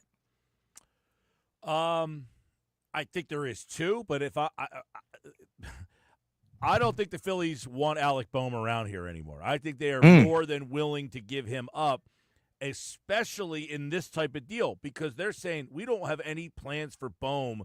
We're not going to sign him. They're not re-signing Bohm. Whatever he's going to ask for, he's going to get a ridiculous amount of money when it's his chance to get to free agency. And the Phillies can't afford to pay him, Harper, Turner, Schwarber, Wheeler, Nola. He's not going to get the contract he wants. So the Phillies can get out ahead of it now by replacing him with Suarez. And then down the road, if Suarez walks, you have Aiden Miller, you have Otto Kemp, you have Edmundo Sosa. They can hold down the fort until Miller's ready to go. You use Bohm to get you what Bohm lacks, the power. Look, I'm no Bohm hater, but I'm not an idiot either. If I could get Suarez for Bohm right now, I got to make that deal. This one's tough. I think I would prefer to get Bohm if you're going after Suarez and give up a couple of more of the prospects. I feel like that could get it done because Suarez is also an expiring contract. He comes off the books. And if you can move Bohm down in the lineup and also have Suarez in the middle, I think that benefits Bohm. So now you have the best of both worlds. Now, what do you do in the field? That's the big question. Suarez will go right to third base. That's what's going to happen. Bohm, you could probably move to first base, and Harper and Schwarber, they could take turns in left field and DHing. I think that would be best case scenario because now you have both bats in your lineup. I would like to keep Alec Bohm's bat in this offense for the remainder of at least this season because that just adds another right-handed bat towards the bottom of your lineup, and he's not in those pressure 4-spot, 5-spot situations. Yeah, I agree. Listen, if I want my cake and eat it too, great. But I'm trying to be realistic here. And by the way, as you said, I don't think they want to move Bohm to first base. I don't think they want to move Harper to the outfield. The whole thing of putting Schwarber out there and Harper in left field, I don't think they really want to do that. So I think this kills two birds with one stone. They are not signing Alec Bohm back. I agree. I would love to see Alec Bohm in this lineup hitting 6th or 7th, not number 4. But to get a player to hit number 4, if it's Bohm that gets it done, then I make the deal. Yeah, I hear what you're saying. I think there's a way to keep them both. I would rather play the musical chairs, honestly, All right. at this point. I'd rather play the musical chairs. I'll update it for you. If it's not Bohm, then it's Aiden Miller. You pick. I'd give up Miller, honestly, because I'm trying to win a World Series right this second. If I'm Dave Dombrowski, I'm the Philadelphia Phillies, you give up the prospect, you have the best fielding situation and lineup out there for this season. Go for it now. Heck with the future. I'm done, Mike. I'm done waiting around. Go for it. That's where I'm at. All right. Well, then there you go. You've given up Aiden Miller. It's fine. Or they say we would rather have Aiden Miller and Painter. All right, that's a little much. We're going Aiden Miller and Painter. Mick, yeah, because they had a scout watching him just the other day. Mick and Miller, I'm doing the deal. Bohm and Abel, I'm not doing. Right now, the votes are coming in, and 51% say the Phillies would say no. 48% say the Diamondbacks would say no. Interesting. So it's about 50-50 on who would say no to that deal, which tells me it's a fair deal. Yeah, it's not a bad deal on the surface. If you can keep Bohm, keep him. That's the Nuggets today, Mike. If I could keep Bohm, keep him. But to me, this is a deal that gets an upgrade at third base while not really giving up one of your future main pieces. Fair. That's all. Fair. There's the Nuggets. Right. 3-pack for you. Today. 3-pack of Nuggets brought to you by The Hub. Gear that works as hard as you do. And Nick Earnshaw is back with more Nuggets tomorrow right here on the Sports Bash Live on 97.3 ESPN. See you, Nick. See you. All right, Sports Bash rolls on, 5 o'clock hour. We'll go through the text board, 609-403-0973, 609-403-0973. We'll read and react the text board, your text messages on the Phillies. Who makes that move? Who says no? The Phillies or Diamondbacks? Would you trade Alec Bohm and Mick Abel to get Eugenio Suarez to play third base? And what about Lewis Robert Jr.? You're going to see him play tonight. Do you have any interest in making a move for him? We'll discuss next.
All right, 5 o'clock, driving you home, Sports Bash Live, 97.3 ESPN. I'm Mike Gill. What's up? Text board has been hopping today. Jump on board. We got a lot of trade conversation, people throwing trade ideas. You're going to see Lewis Robert Jr. tonight. He's hitting 6 for the White Sox. Would he intrigue you at all? Would you trade Mick Abel for Lewis Robert Jr.? 609-403-0973. 609-403-0973. Is that something that you would be interested in? You're going to see Robert for the next 3 nights. Would you make a decision based on these 3 nights? Probably not. He's had look, for the last month of the season, Lewis Robert Jr. has been pretty good. Now, I will say I have not been the biggest Lewis Robert Jr. fan. There was a time I was completely out on him. But when you watch this team, the Philadelphia Phillies, and say to yourself, something's got to be different. And I wouldn't be surprised. How many people out there listening right now, 609-403-0973, how many people out there right now think on Thursday night at 6:01 that this team's going to be losing one of their core players? It's not going to be Harper. It's not going to be Turner. It's not going to be Schwarber. But is everybody else fair game? I'm not talking about Wheeler. He's not going to get traded, obviously. But anybody else? Stott, Bohm, Castellanos, Marsh, Rojas. I don't think anybody really wants Rojas, but all of those guys. Would anybody be shocked if one of those players is used? Because we just keep assuming it's going to be Painter or Miller or Abel or Crawford. But would you be shocked if any of the other guys were actually used and that Dave Dombrowski does what I said earlier this year? Hey, I like this group. I like this bunch. I want to give you a chance to win the World Series together. But you got to prove to me by the deadline that you've made changes and made improvements. If not, I'm going to have to do something. And that do something could be I shake up the team. I shake something up. I don't want to give away Bohm if I don't have to. But if it means I can upgrade Bohm, then I will. I don't want to give up X, Y, or Z if I don't have to. But if I get a player that can replace him and make us better, then I will. And we talked about this a couple months ago. If I can get an upgrade over Nick Castellanos to play right field, why would I say no to that? If I can get a third baseman that's an upgrade to Alec Bohm, why would I say no? And that goes for everybody. I think right now, Bryson Stott, if you can upgrade that position, you do it. Third base, if I can upgrade that position, you do it. Left field, if I can upgrade that position, you obviously do it. Center field, if I can upgrade that position, you do it. Right field, if I can upgrade that position, you do it. I think the only spot that I included 2 months ago when we talked about this was catcher. And JT Realmuto, I think, is important enough defensively, and he's come around enough offensively that you hope that when this is all said and done, that JT Realmuto can hit 7, 8, or 9, and he does what he does. He's catching. He's hitting the ball right now. But any other spot, if you can get better at those spots, you're not going to upgrade at first. Well, you could upgrade at first base and move Harper to the outfield, not move Harper in a trade, obviously. So what does everybody think about that? 609-403-0973 is the text board. 609-403-0973. Lewis Robert Jr., he would be probably one of the 3 most probable additions that you could get at this deadline right now. There's a couple other names. A lot of them are left-handed bats. Stephen Kwan was one of them. Cedric Mullins, he's another left-handed bat. You're talking about a right-handed bat. I don't know where Lewis Robert Jr. would hit in the middle. Would he hit 4, 5? I mean, 6 in this lineup? You probably would say he would hit in I don't know. I think you'd probably start him out hitting maybe 4 or 5. I definitely think that if you were to acquire a guy like that, he's definitely not going to be in your top 4 spots, but he might be able to lengthen your lineup 5 through 8 and give you something you don't have right now, because you mentioned some names there. Bryson Stott, Johan Rojas. Obviously, Max Kepler's been an abomination. Brandon Marsh has been underwhelming at times. you're going to add something more to that group of players. You got to upgrade some of these spots because at the end of the day, Mike, when you the Phillies line up 1 through 9, there's really only 2 guys when they come up to the plate, and you're like, all right, here we go. The rest of the lineup, you're lukewarm on, or you have zero interest in ever again. Well, listen, you have right now, you have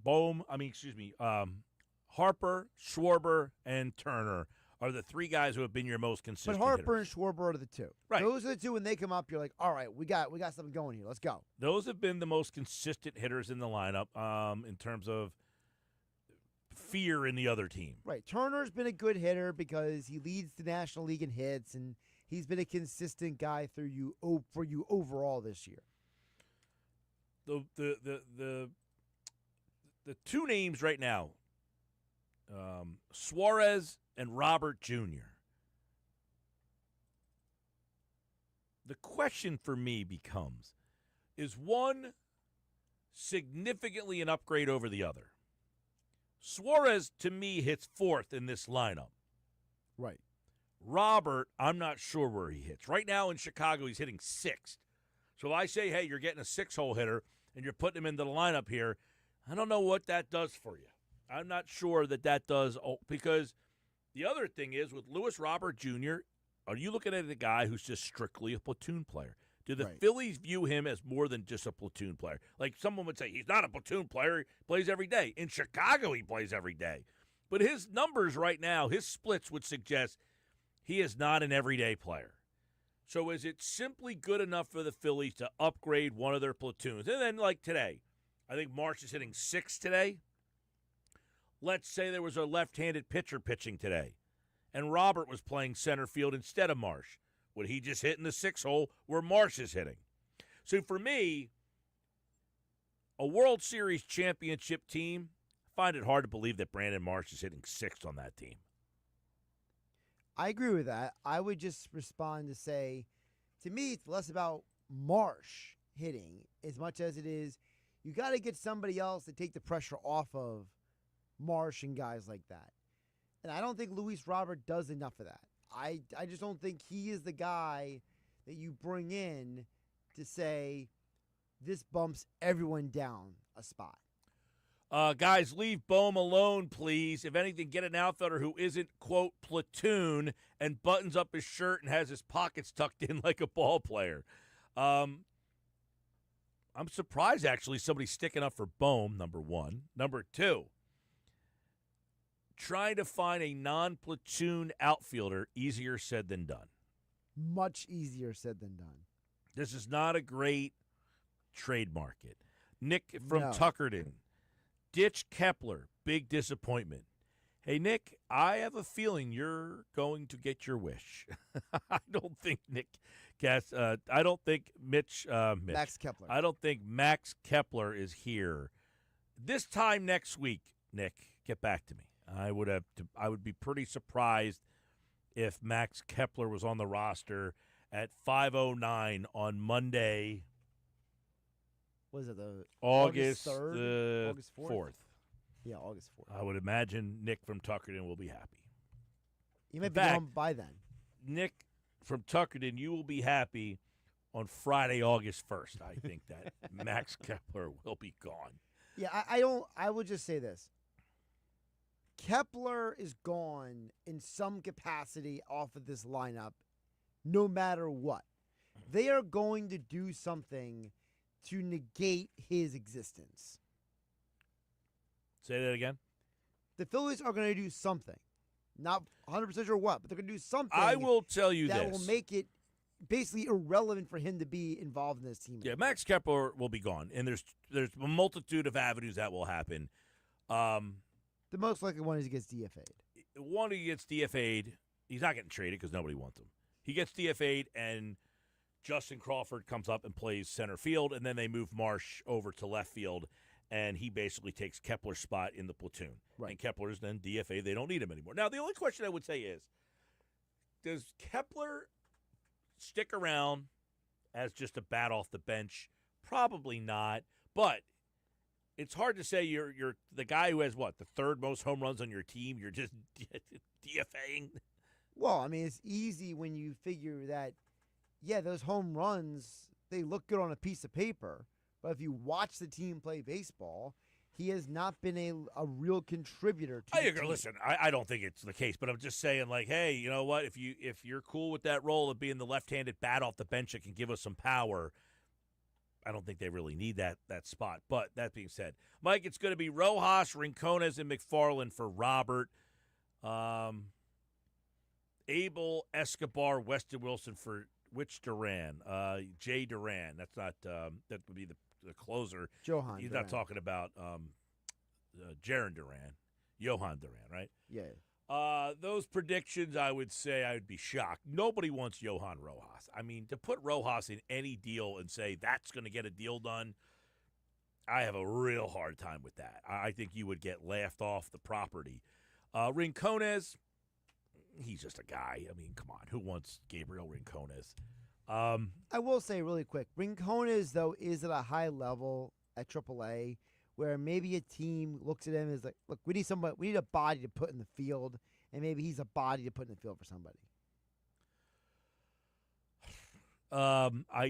Sure, he's a body. He's a 24-year-old guy playing AAA right now, and at AAA, he's hitting .224. Now, his on-base percentage has been pretty good. He does have a little bit of power, not much. I mean, he's not wow. You got a guy hitting .224. Now, his on-base percentage is .358, so he does walk a good amount, so he has shown a good eye at the plate. His OPS is under 800. You're a 24-year-old guy playing AAA, and your OPS is under 800. I have a hard time thinking that Gabriel Rincones and Johan Rojas are the centerpieces of a deal in any scenario. That being said, I would do that deal. I would do that deal, Rojas, Rincones, and McFarland. But if I'm willing to do the deal, it's probably not a deal that's going to happen. By the way, I think what will happen is some deal is made, whether it be for Robert or somebody else. Justin Crawford, if they get Lewis Robert Jr., okay? If they get Lewis Robert Jr., it's a good possibility that he would play center field. The question would be, would he platoon with Crawford? I wouldn't mind seeing that because I think Crawford is... I mean, Crawford has hit lefties. Well, to me, it's not about hitting lefties. It's about he's been doing this all in the minor leagues. He hasn't done the major leagues. I get it. yet. I'm just saying. But, like, do they want to have him come up and then basically only play? No, he's the left-handed part of it, so he would play more. But basically only be a platoon player.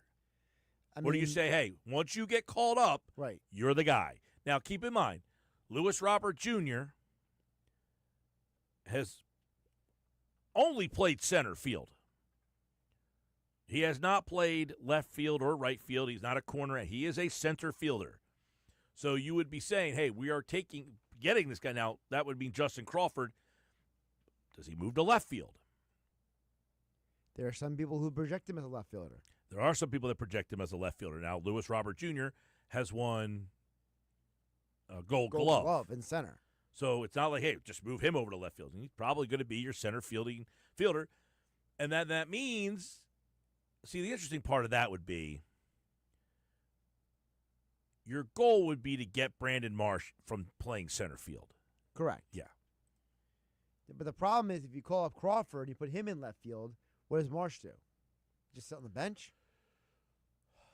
Well, I guess the nights that the lefties play, Crawford would go to center and Marsh would go to left, and Robert would come out of the lineup maybe. Maybe, I guess. If you're only viewing Robert as a platoon player. True. Again, I have trouble digesting the idea that the Philly... I can't believe, and maybe I'm the idiot in this conversation, but maybe I just can't fathom a reality where Luis Robert Jr. is the best option you can get at the deadline. Find me one, and I'm interested in listening. Well, you mentioned Suarez earlier from the Diamondbacks. Yep, I did. That's a guy that, to me, makes sense for this lineup. To me, absolutely, but you're, like I said earlier, you're giving up more to get him. Oh, well. Then that's fine. That's a good response. Oh well, then you're willing to give up more to get Suarez, who's going to walk at the end of the year. The other part with Lewis Robert Jr. is he is under team control. Right. But because I would imagine the Phillies would have some intrigue by having him for the next 2 seasons here with team options. Look, if you told $20 me million team options. Yeah. If you told me that you came out of the deadline with what about both of them? I was going to say, if you came out with both of them, then I'm cool with it because I'm not depending on Robert Jr. to upgrade my team. I'm asking him to be Robin, not Batman. I'm asking him to be the lesser hero. Yeah, I mean, Lewis Robert Jr. right now, the player you're getting today. Now, he's been very good the last month of the season. The last month and a half, basically. Mm-hmm. He would be a guy that you're probably hitting in like the 5 or 6 hole right now. I mean, on this team, that's the problem. The Phillies lineup is just so devoid of power. And that's why, to me, Suarez is the answer. And by the way, let's backtrack to last Friday. Remind people how we got here, Mike. We got here in part because when the Yankees acquired Ryan McMahon last Friday, the reporting from John Heyman and others was that the Diamondbacks were asking for way too much for Suarez. And that's why Josh Naylor went to the Seattle Mariners and Ryan McMahon went to the New York Yankees. Because both those teams called about Suarez, and they were basically told, you know what? You're asking for way too much. The asking price for Suarez is exorbitant, yes. But now the Phillies are in a position to turn to the Diamondbacks and be their hero. Because they can turn to the Diamondbacks and be like, hey, you're not getting what you want. We're going to give you something worthwhile. Well, and that's why I say, does throwing Bohm in that deal, a major league ready, controllable player who can replace the guy right now, and quite frankly, look, if you're the Diamondbacks, you're saying, look, we don't want to have to sell, but we're kind of in this thing a little bit still. Their GM has said their plan is to get through this deadline, do what they can to improve the team for next year, and then compete next year. So when whoever they acquire... But they're not, quote-unquote, out of it right now. So in terms, if you got Alec Bohm to replace Suarez, you would still have a major league-ready player to pop into your lineup and keep. Now, there's 6 games out of the wild card, and I do think it's far-fetched, so they're probably out. Well, they've already said that they're basically sellers at this point, but they're not selling everything. Yeah. So for those who don't remember, Jim Bowden and Ken Rosenthal talked about a couple weeks ago that there are a handful of teams that all view themselves as we're selling for this year to prepare for next year. Those teams are the Diamondbacks, the Braves, and the Orioles. Yeah. Because all 3 of those teams view themselves as we can get right back into it next year. The Orioles being as bad as they are right now is perplexing. They just have no pitching, so that's a team that you could – like, if you're saying, hey, we really would trade Mick Abel, that's a team in Baltimore that would say, we need pitching, we need a cheap pitcher. And we need Mick Abel. So the question would be, what on the Baltimore roster works for you? Now you're going down more of the Bautista route, which there's been some reports saying they're not interested in trading Bautista. Right, but is there maybe somebody else on that team that, for example, There is, but they hit left-handed. I was just going to say.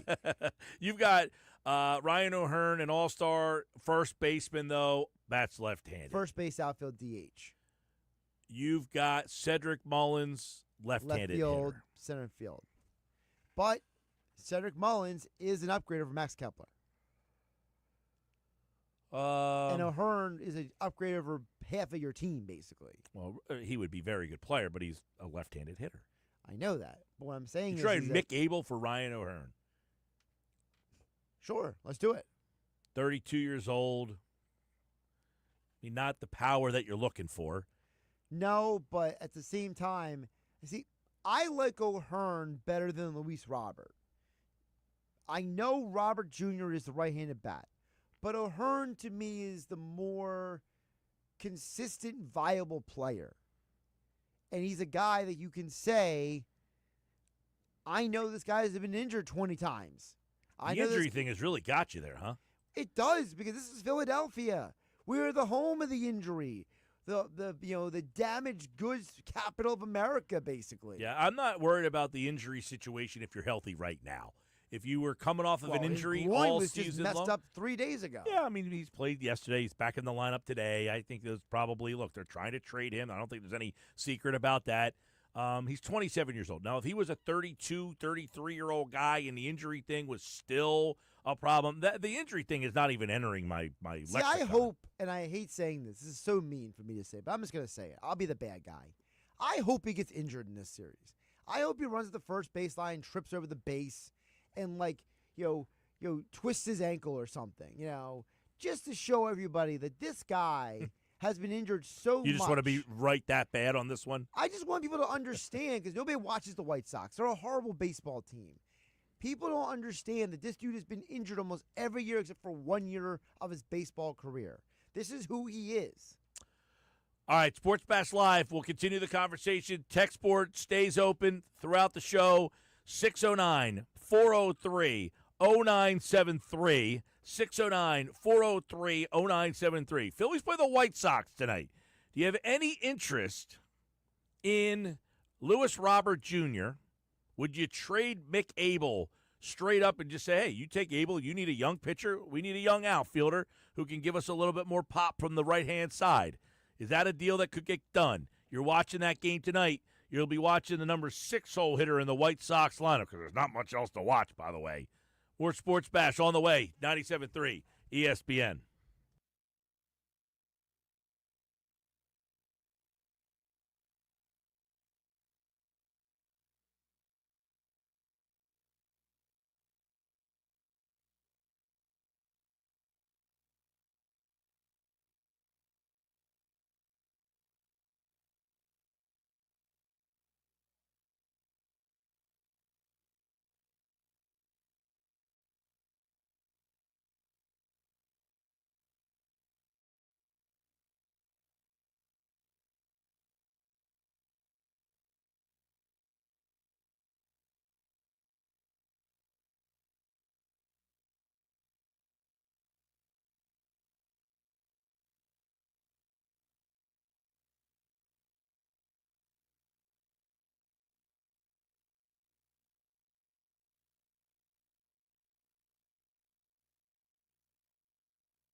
529 Sports Bash, 97.3 ESPN this hour, brought to you by White Horse RV Center, Williamstown and Galloway. The summer clearance event is on now at White Horse RV Center. White Horse RV, your RV adventure starts here. White Horse RV, Williamstown and Galloway. I'm Mike Gill. This is the Sports Bash. Don't forget Phillies baseball this weekend. Saturday and Sunday, you can hear the Phillies and the Tigers on 97.3 ESPN. Ruben Amaro Jr. will be on the call for both of those games, Sunday Night Baseball and on Saturday afternoon. You can listen to both games right here on 97.3 ESPN. And Wednesday, we're going to be live at Yuri's on the waterfront in Wildwood from 2 to 6, watching the Phillies and the White Sox. Could be the final day for Lewis Robert with the White Sox. So stop out. Could be the newest Philly we're watching. You imagine he hits a home run on Wednesday to beat the Phillies and then is on the Phillies the next day. Now, there's some reports that I guess Eugenio Suarez is in Detroit right now. Is that where the Diamondbacks are? Yes. That they're working hard to not let him leave Detroit. They want to get him to play for the Tigers. That's true. The Phillies in the same boat here where you're in the unique situation that one of your trade targets is in the other dugout. Listen, I feel pretty comfortable saying that both Suarez and Robert Jr. will both be traded before the deadline. Is this the year finally for Robert to get traded? I think so, for two reasons. One, because there seems to be way more chatter about it than even in years past. And there seems to be like more of an intense need for his type of services. Everybody needs a right-handed bat. Everybody needs offense, right? Pretty much everyone needs offense and bullpen arms. Yeah. So I agree with Glenn from Absecon here, by the way. He says, you're better than this, Josh. For you to wish a player to prove your point is weak. Just because he has a hit. And I agree. Well, I don't want to see the guy get hurt again. He's had some injury issues. But he's not hurt today. I'm just saying, I don't want to see the Phillies acquire him. He said, by the way, and then just because he has a history of injury doesn't mean he's going to get hurt again. People have labeled Saquon Barkley an injury risk. That's totally different.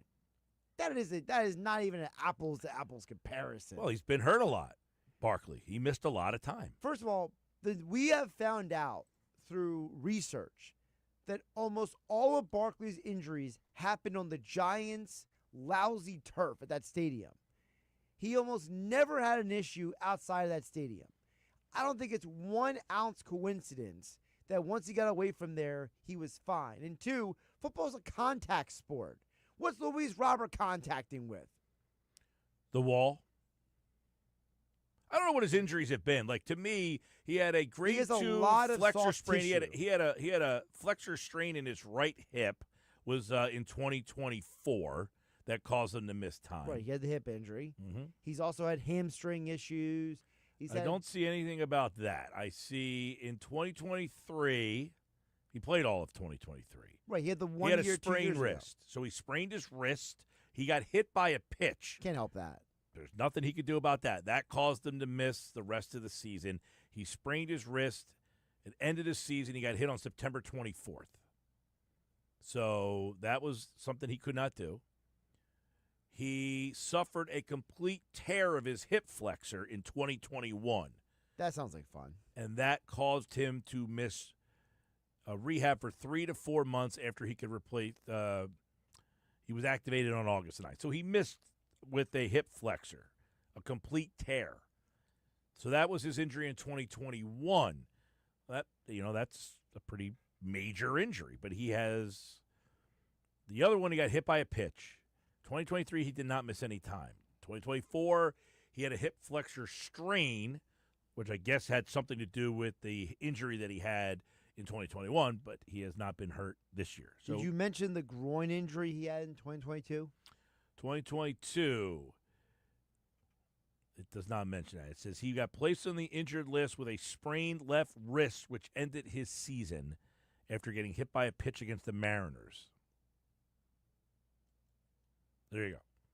I don't know if he had a groin injury. It does not list that on his list of injuries here. So according to Yahoo Sports, he had a groin injury April 21st, 2022. Yeah, I don't look at him and say, man, all these injuries I'm passing on. But hamstring, it's April not 29th, to say that he is, 2023. he's not an injury risk. I mean, everybody's an injury risk. Every single guy in baseball, you've got a bunch of old guys on this team. So they're all injury risks. According to Yahoo Sports, they gathered a list of injuries based on reporting from NBC Sports Chicago. Hand, illness, hip, groin, illness, wrist, hand, wrist, hamstring, hip, calf, finger, quad, knee, hip, and then this year, groin. Hey, listen, he plays for the worst franchise in professional sports. He probably would make up half these injuries if he doesn't have to be penciled into their lineup. Listen, I'm not saying it's ideal. Again, I agree with the text message guy. I don't care that he's been hurt in the past. Is he healthy today? Is he healthy on July 31st at 6 o'clock when it's my turn to make the decision? And is he better than Johan Rojas? You bet your ass he is. And I'm not even a Rojas hater. I'm at least someone who understands what Rojas does for the team. He can't hit. And in a platoon situation, you have to have a right-handed part of the platoon that can hit. Rojas can't fulfill that role. Now, if you told me Rojas was the center fielder and he was playing every single day, I would be more okay with that than you telling me he's just a platoon player, because you cannot have part of a platoon that can't hit. I understand that. This guy can hit. Even with a 206 batting average for this season, he can hit left-handed pitching, which is what your team cannot do. I don't disagree on that point. My point and position has been, one, if you're going to get him, I'm not giving up a ton to get him. And number two. Well, to me, Mick Abel's not a ton. That's maybe where we have it. Mick Abel, to me, is a back end of the rotation guy. He's a luxury on an organization that has plenty of starting pitching and has no role on this team. So is he better than the player I want to give up to give him? Yeah, slightly. But I have the luxury of not needing him, so I can overpay. It's like the rich guy who walks in and says, well, that steak's not worth $60, but you know what? I make enough money that I'll pay the stupid $60 for him because I want to order a steak. That's what's happening right now. Abel is the better player in the deal, but I have a gluttony of pitching. I don't have a role for Abel. So why would I just hold on to him when I can improve my club in another area where I'm weaker? And then my other point has been, if you're telling me that you got Luis Robert Jr. and AB else, and he's like the C guy you got, then I'm fine with it. And I don't know that that's a possibility, though. At the end of the day, if I just said, hey, this is the only bat we got, but I got another bullpen arm. I'm happy you did something, but I'm not like, jumping up and down thrilled about it. I mean, we know the lineup is a problem. We know there are weaknesses in the lineup. The one problem I have with Luis Robert Jr. would possibly be, I don't know that he's an everyday player. I think that he's an everyday player for the Chicago White Sox. Right. But is he an everyday player for the Philadelphia Phillies? His numbers would say no. He would be a platoon player here. But would the Phillies say, hey, listen, we're going to give you a chance to play every single day? And quite frankly, the other part of this is Justin Crawford. Unless Crawford is traded in some other deal to get something, I would imagine if he's not traded, he would be here on August the 1st. Right. So now you're also adding Crawford. That would be another player that you basically added to your mix. But again, it gets back to, we're playing the what-if game. We're playing the maybe game. We're playing the I'm not fully sure game, but we're hoping for the best.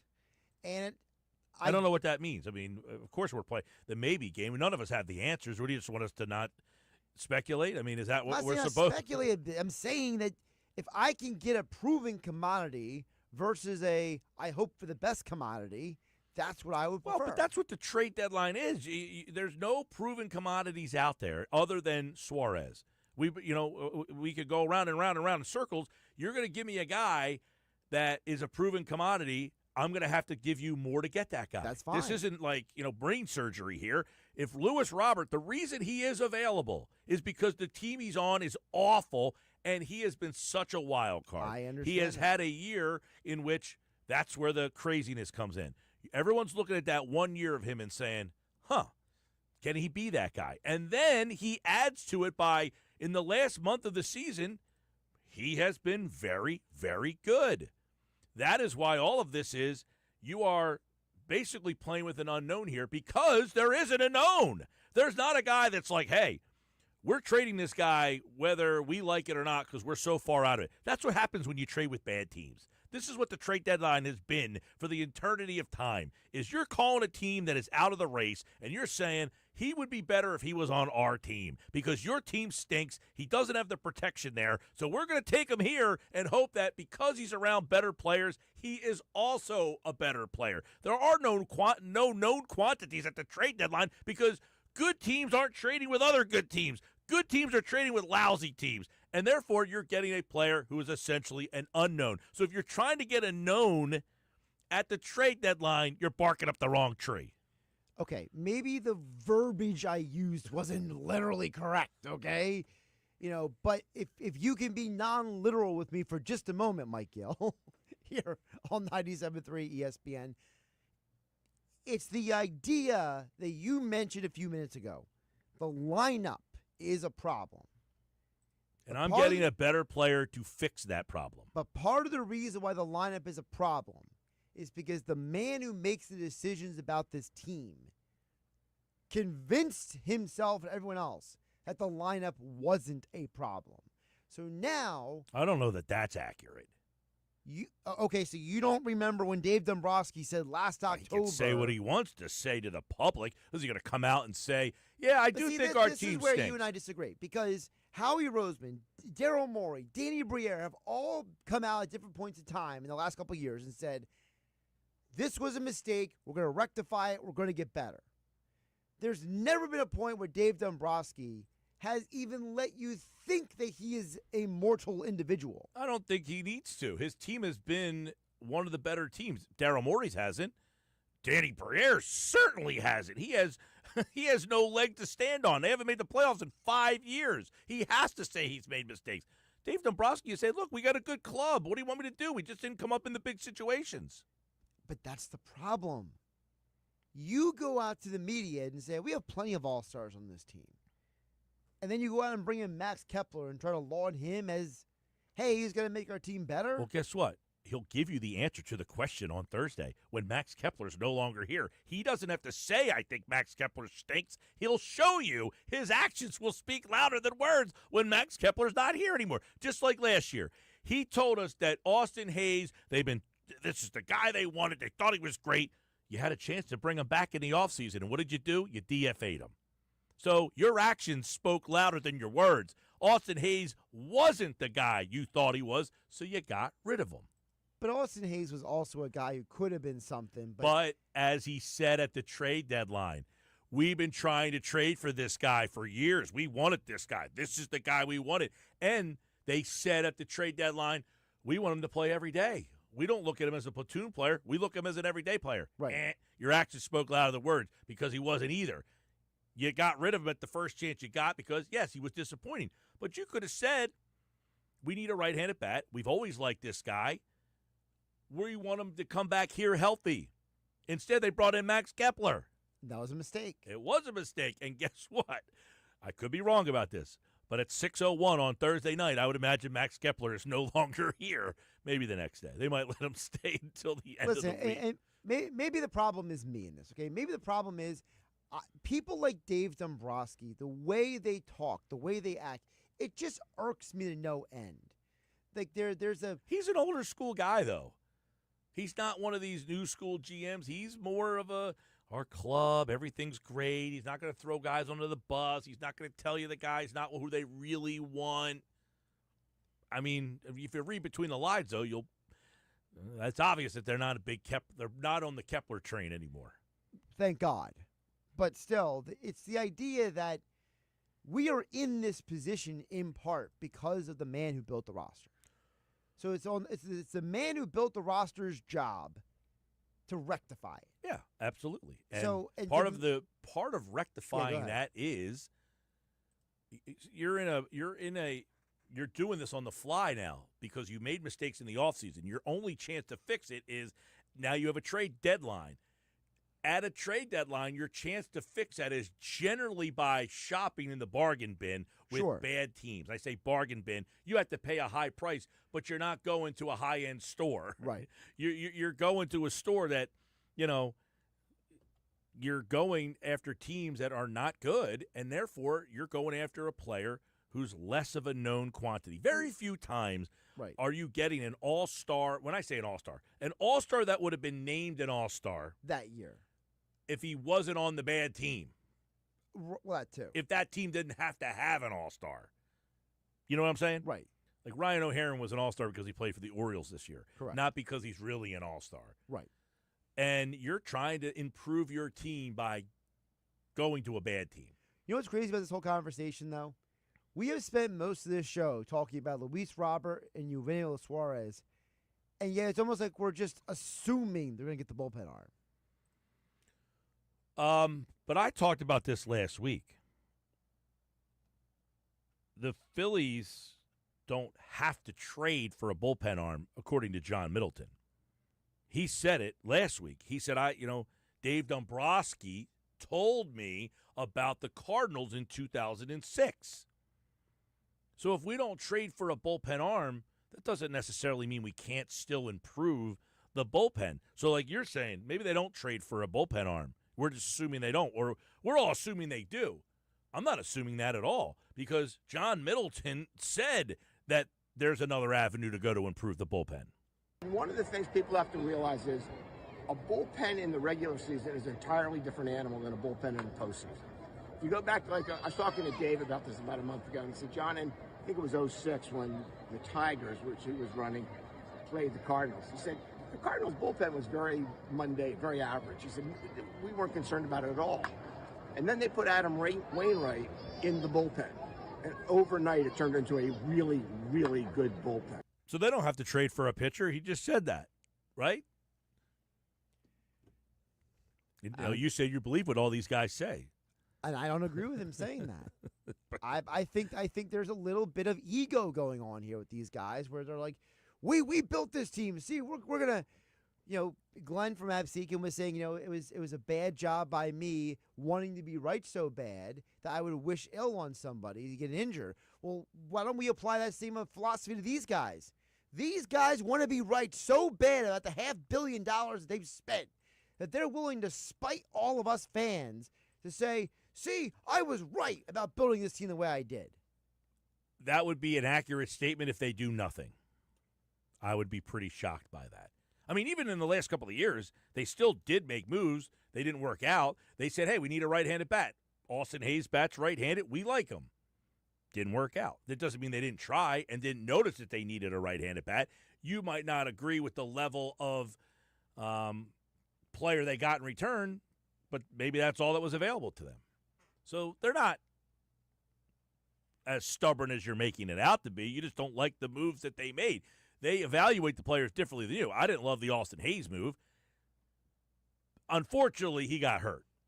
And that whole thing with the kidney or whatever happened, he got sick.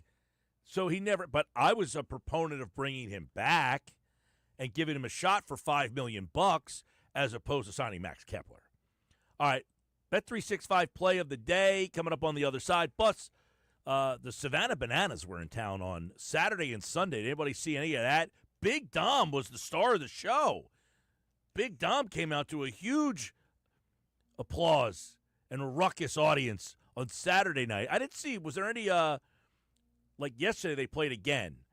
Shane Victorino was the only player that I saw that came up to bat for the Bananas. But was there anybody on Sunday? Did you see any highlights of the Sunday game? I actually did not see the Sunday game. I saw the Saturday game. Yeah, I saw that Shane Victorino was one of the guys on Saturday, but I didn't see if anybody special came out on Sunday. I have to go through the highlight clips. You know what's wild is I know a Joey bunch Chestnut, by the way, was there. I saw Joey Chestnut on the television broadcast, yeah. I know a bunch of people who went to the Saturday game. That's why I was familiar with the Saturday game because I knew several people who were like, I'm going to this game. It was sold out. Sold out both games. Sold out both games.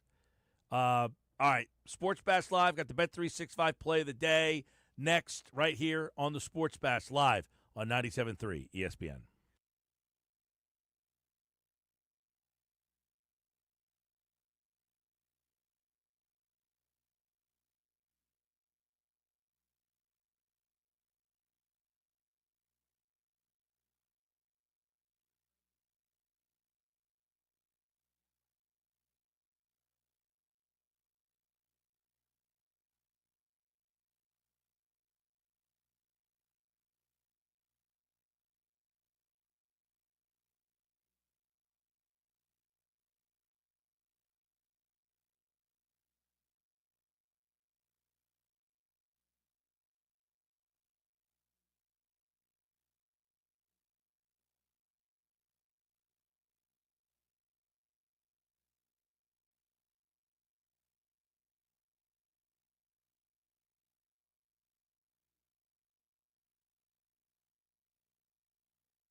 All right, time now for the Bet365 play of the day. Let's see how we did on Friday nights. Did we have any winners on the Friday show?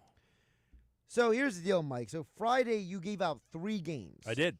But one of the games got voided because the Royals-Guardians game was rained out and was part of a doubleheader the next day. So that game got completely voided. So you split the difference on Friday night. Phillies did get the over with the Yankees, over 10.5 runs. Orioles lost. Bummer. Well, going with the Phillies tonight. Christopher Sanchez. I'm going with Jacob deGrom. And the Rangers tonight, I'm going with Framber Valdez. And the Astros tonight. And you want to throw a little WNBA in there action? I got the Liberty tonight. You put all 4 of those games together, Josh. Get plus 257, $10. We'll get you 330. It's actually the number just moved. It's now plus 260. $10 to get you $36. So there you go. There's 4 games for you in my Bet365 plays of the day. Phillies, Rangers, Astros, Liberty. Liberty. This hour of the show brought to you by White Horse RV Center in Williamstown and Galloway. The summer clearance event is on now at White Horse RV Center. White Horse RV, your RV adventure starts here. White Horse RV, Williamstown and Galloway. Don't forget, stop out and see the Sports Bash live at Yuri's on Wednesday. We'll be live on location this Wednesday for the Phillies afternoon game against the White Sox. It'll be the Phillies' last game before the trade deadline because they are off on Thursday. Phil's lineup tonight: Turner, Schwarber, Harper, Castellanos, Realmuto, Marsh, Otto Kemp over at third, Max Kepler in left, Bryson Stott is at second, and Christopher Sanchez is on the mound. That'll do it for me. The best of the Sports Bash is coming up next right here on 97.3 ESPN. We'll talk to you again tomorrow on a Sports Bash Tuesday. Frank Close's Phillies mailbag. If you have a question for Frank you want answered, at Frank Close with a K, Klose. We'll talk to you then right here on the Sports Bash.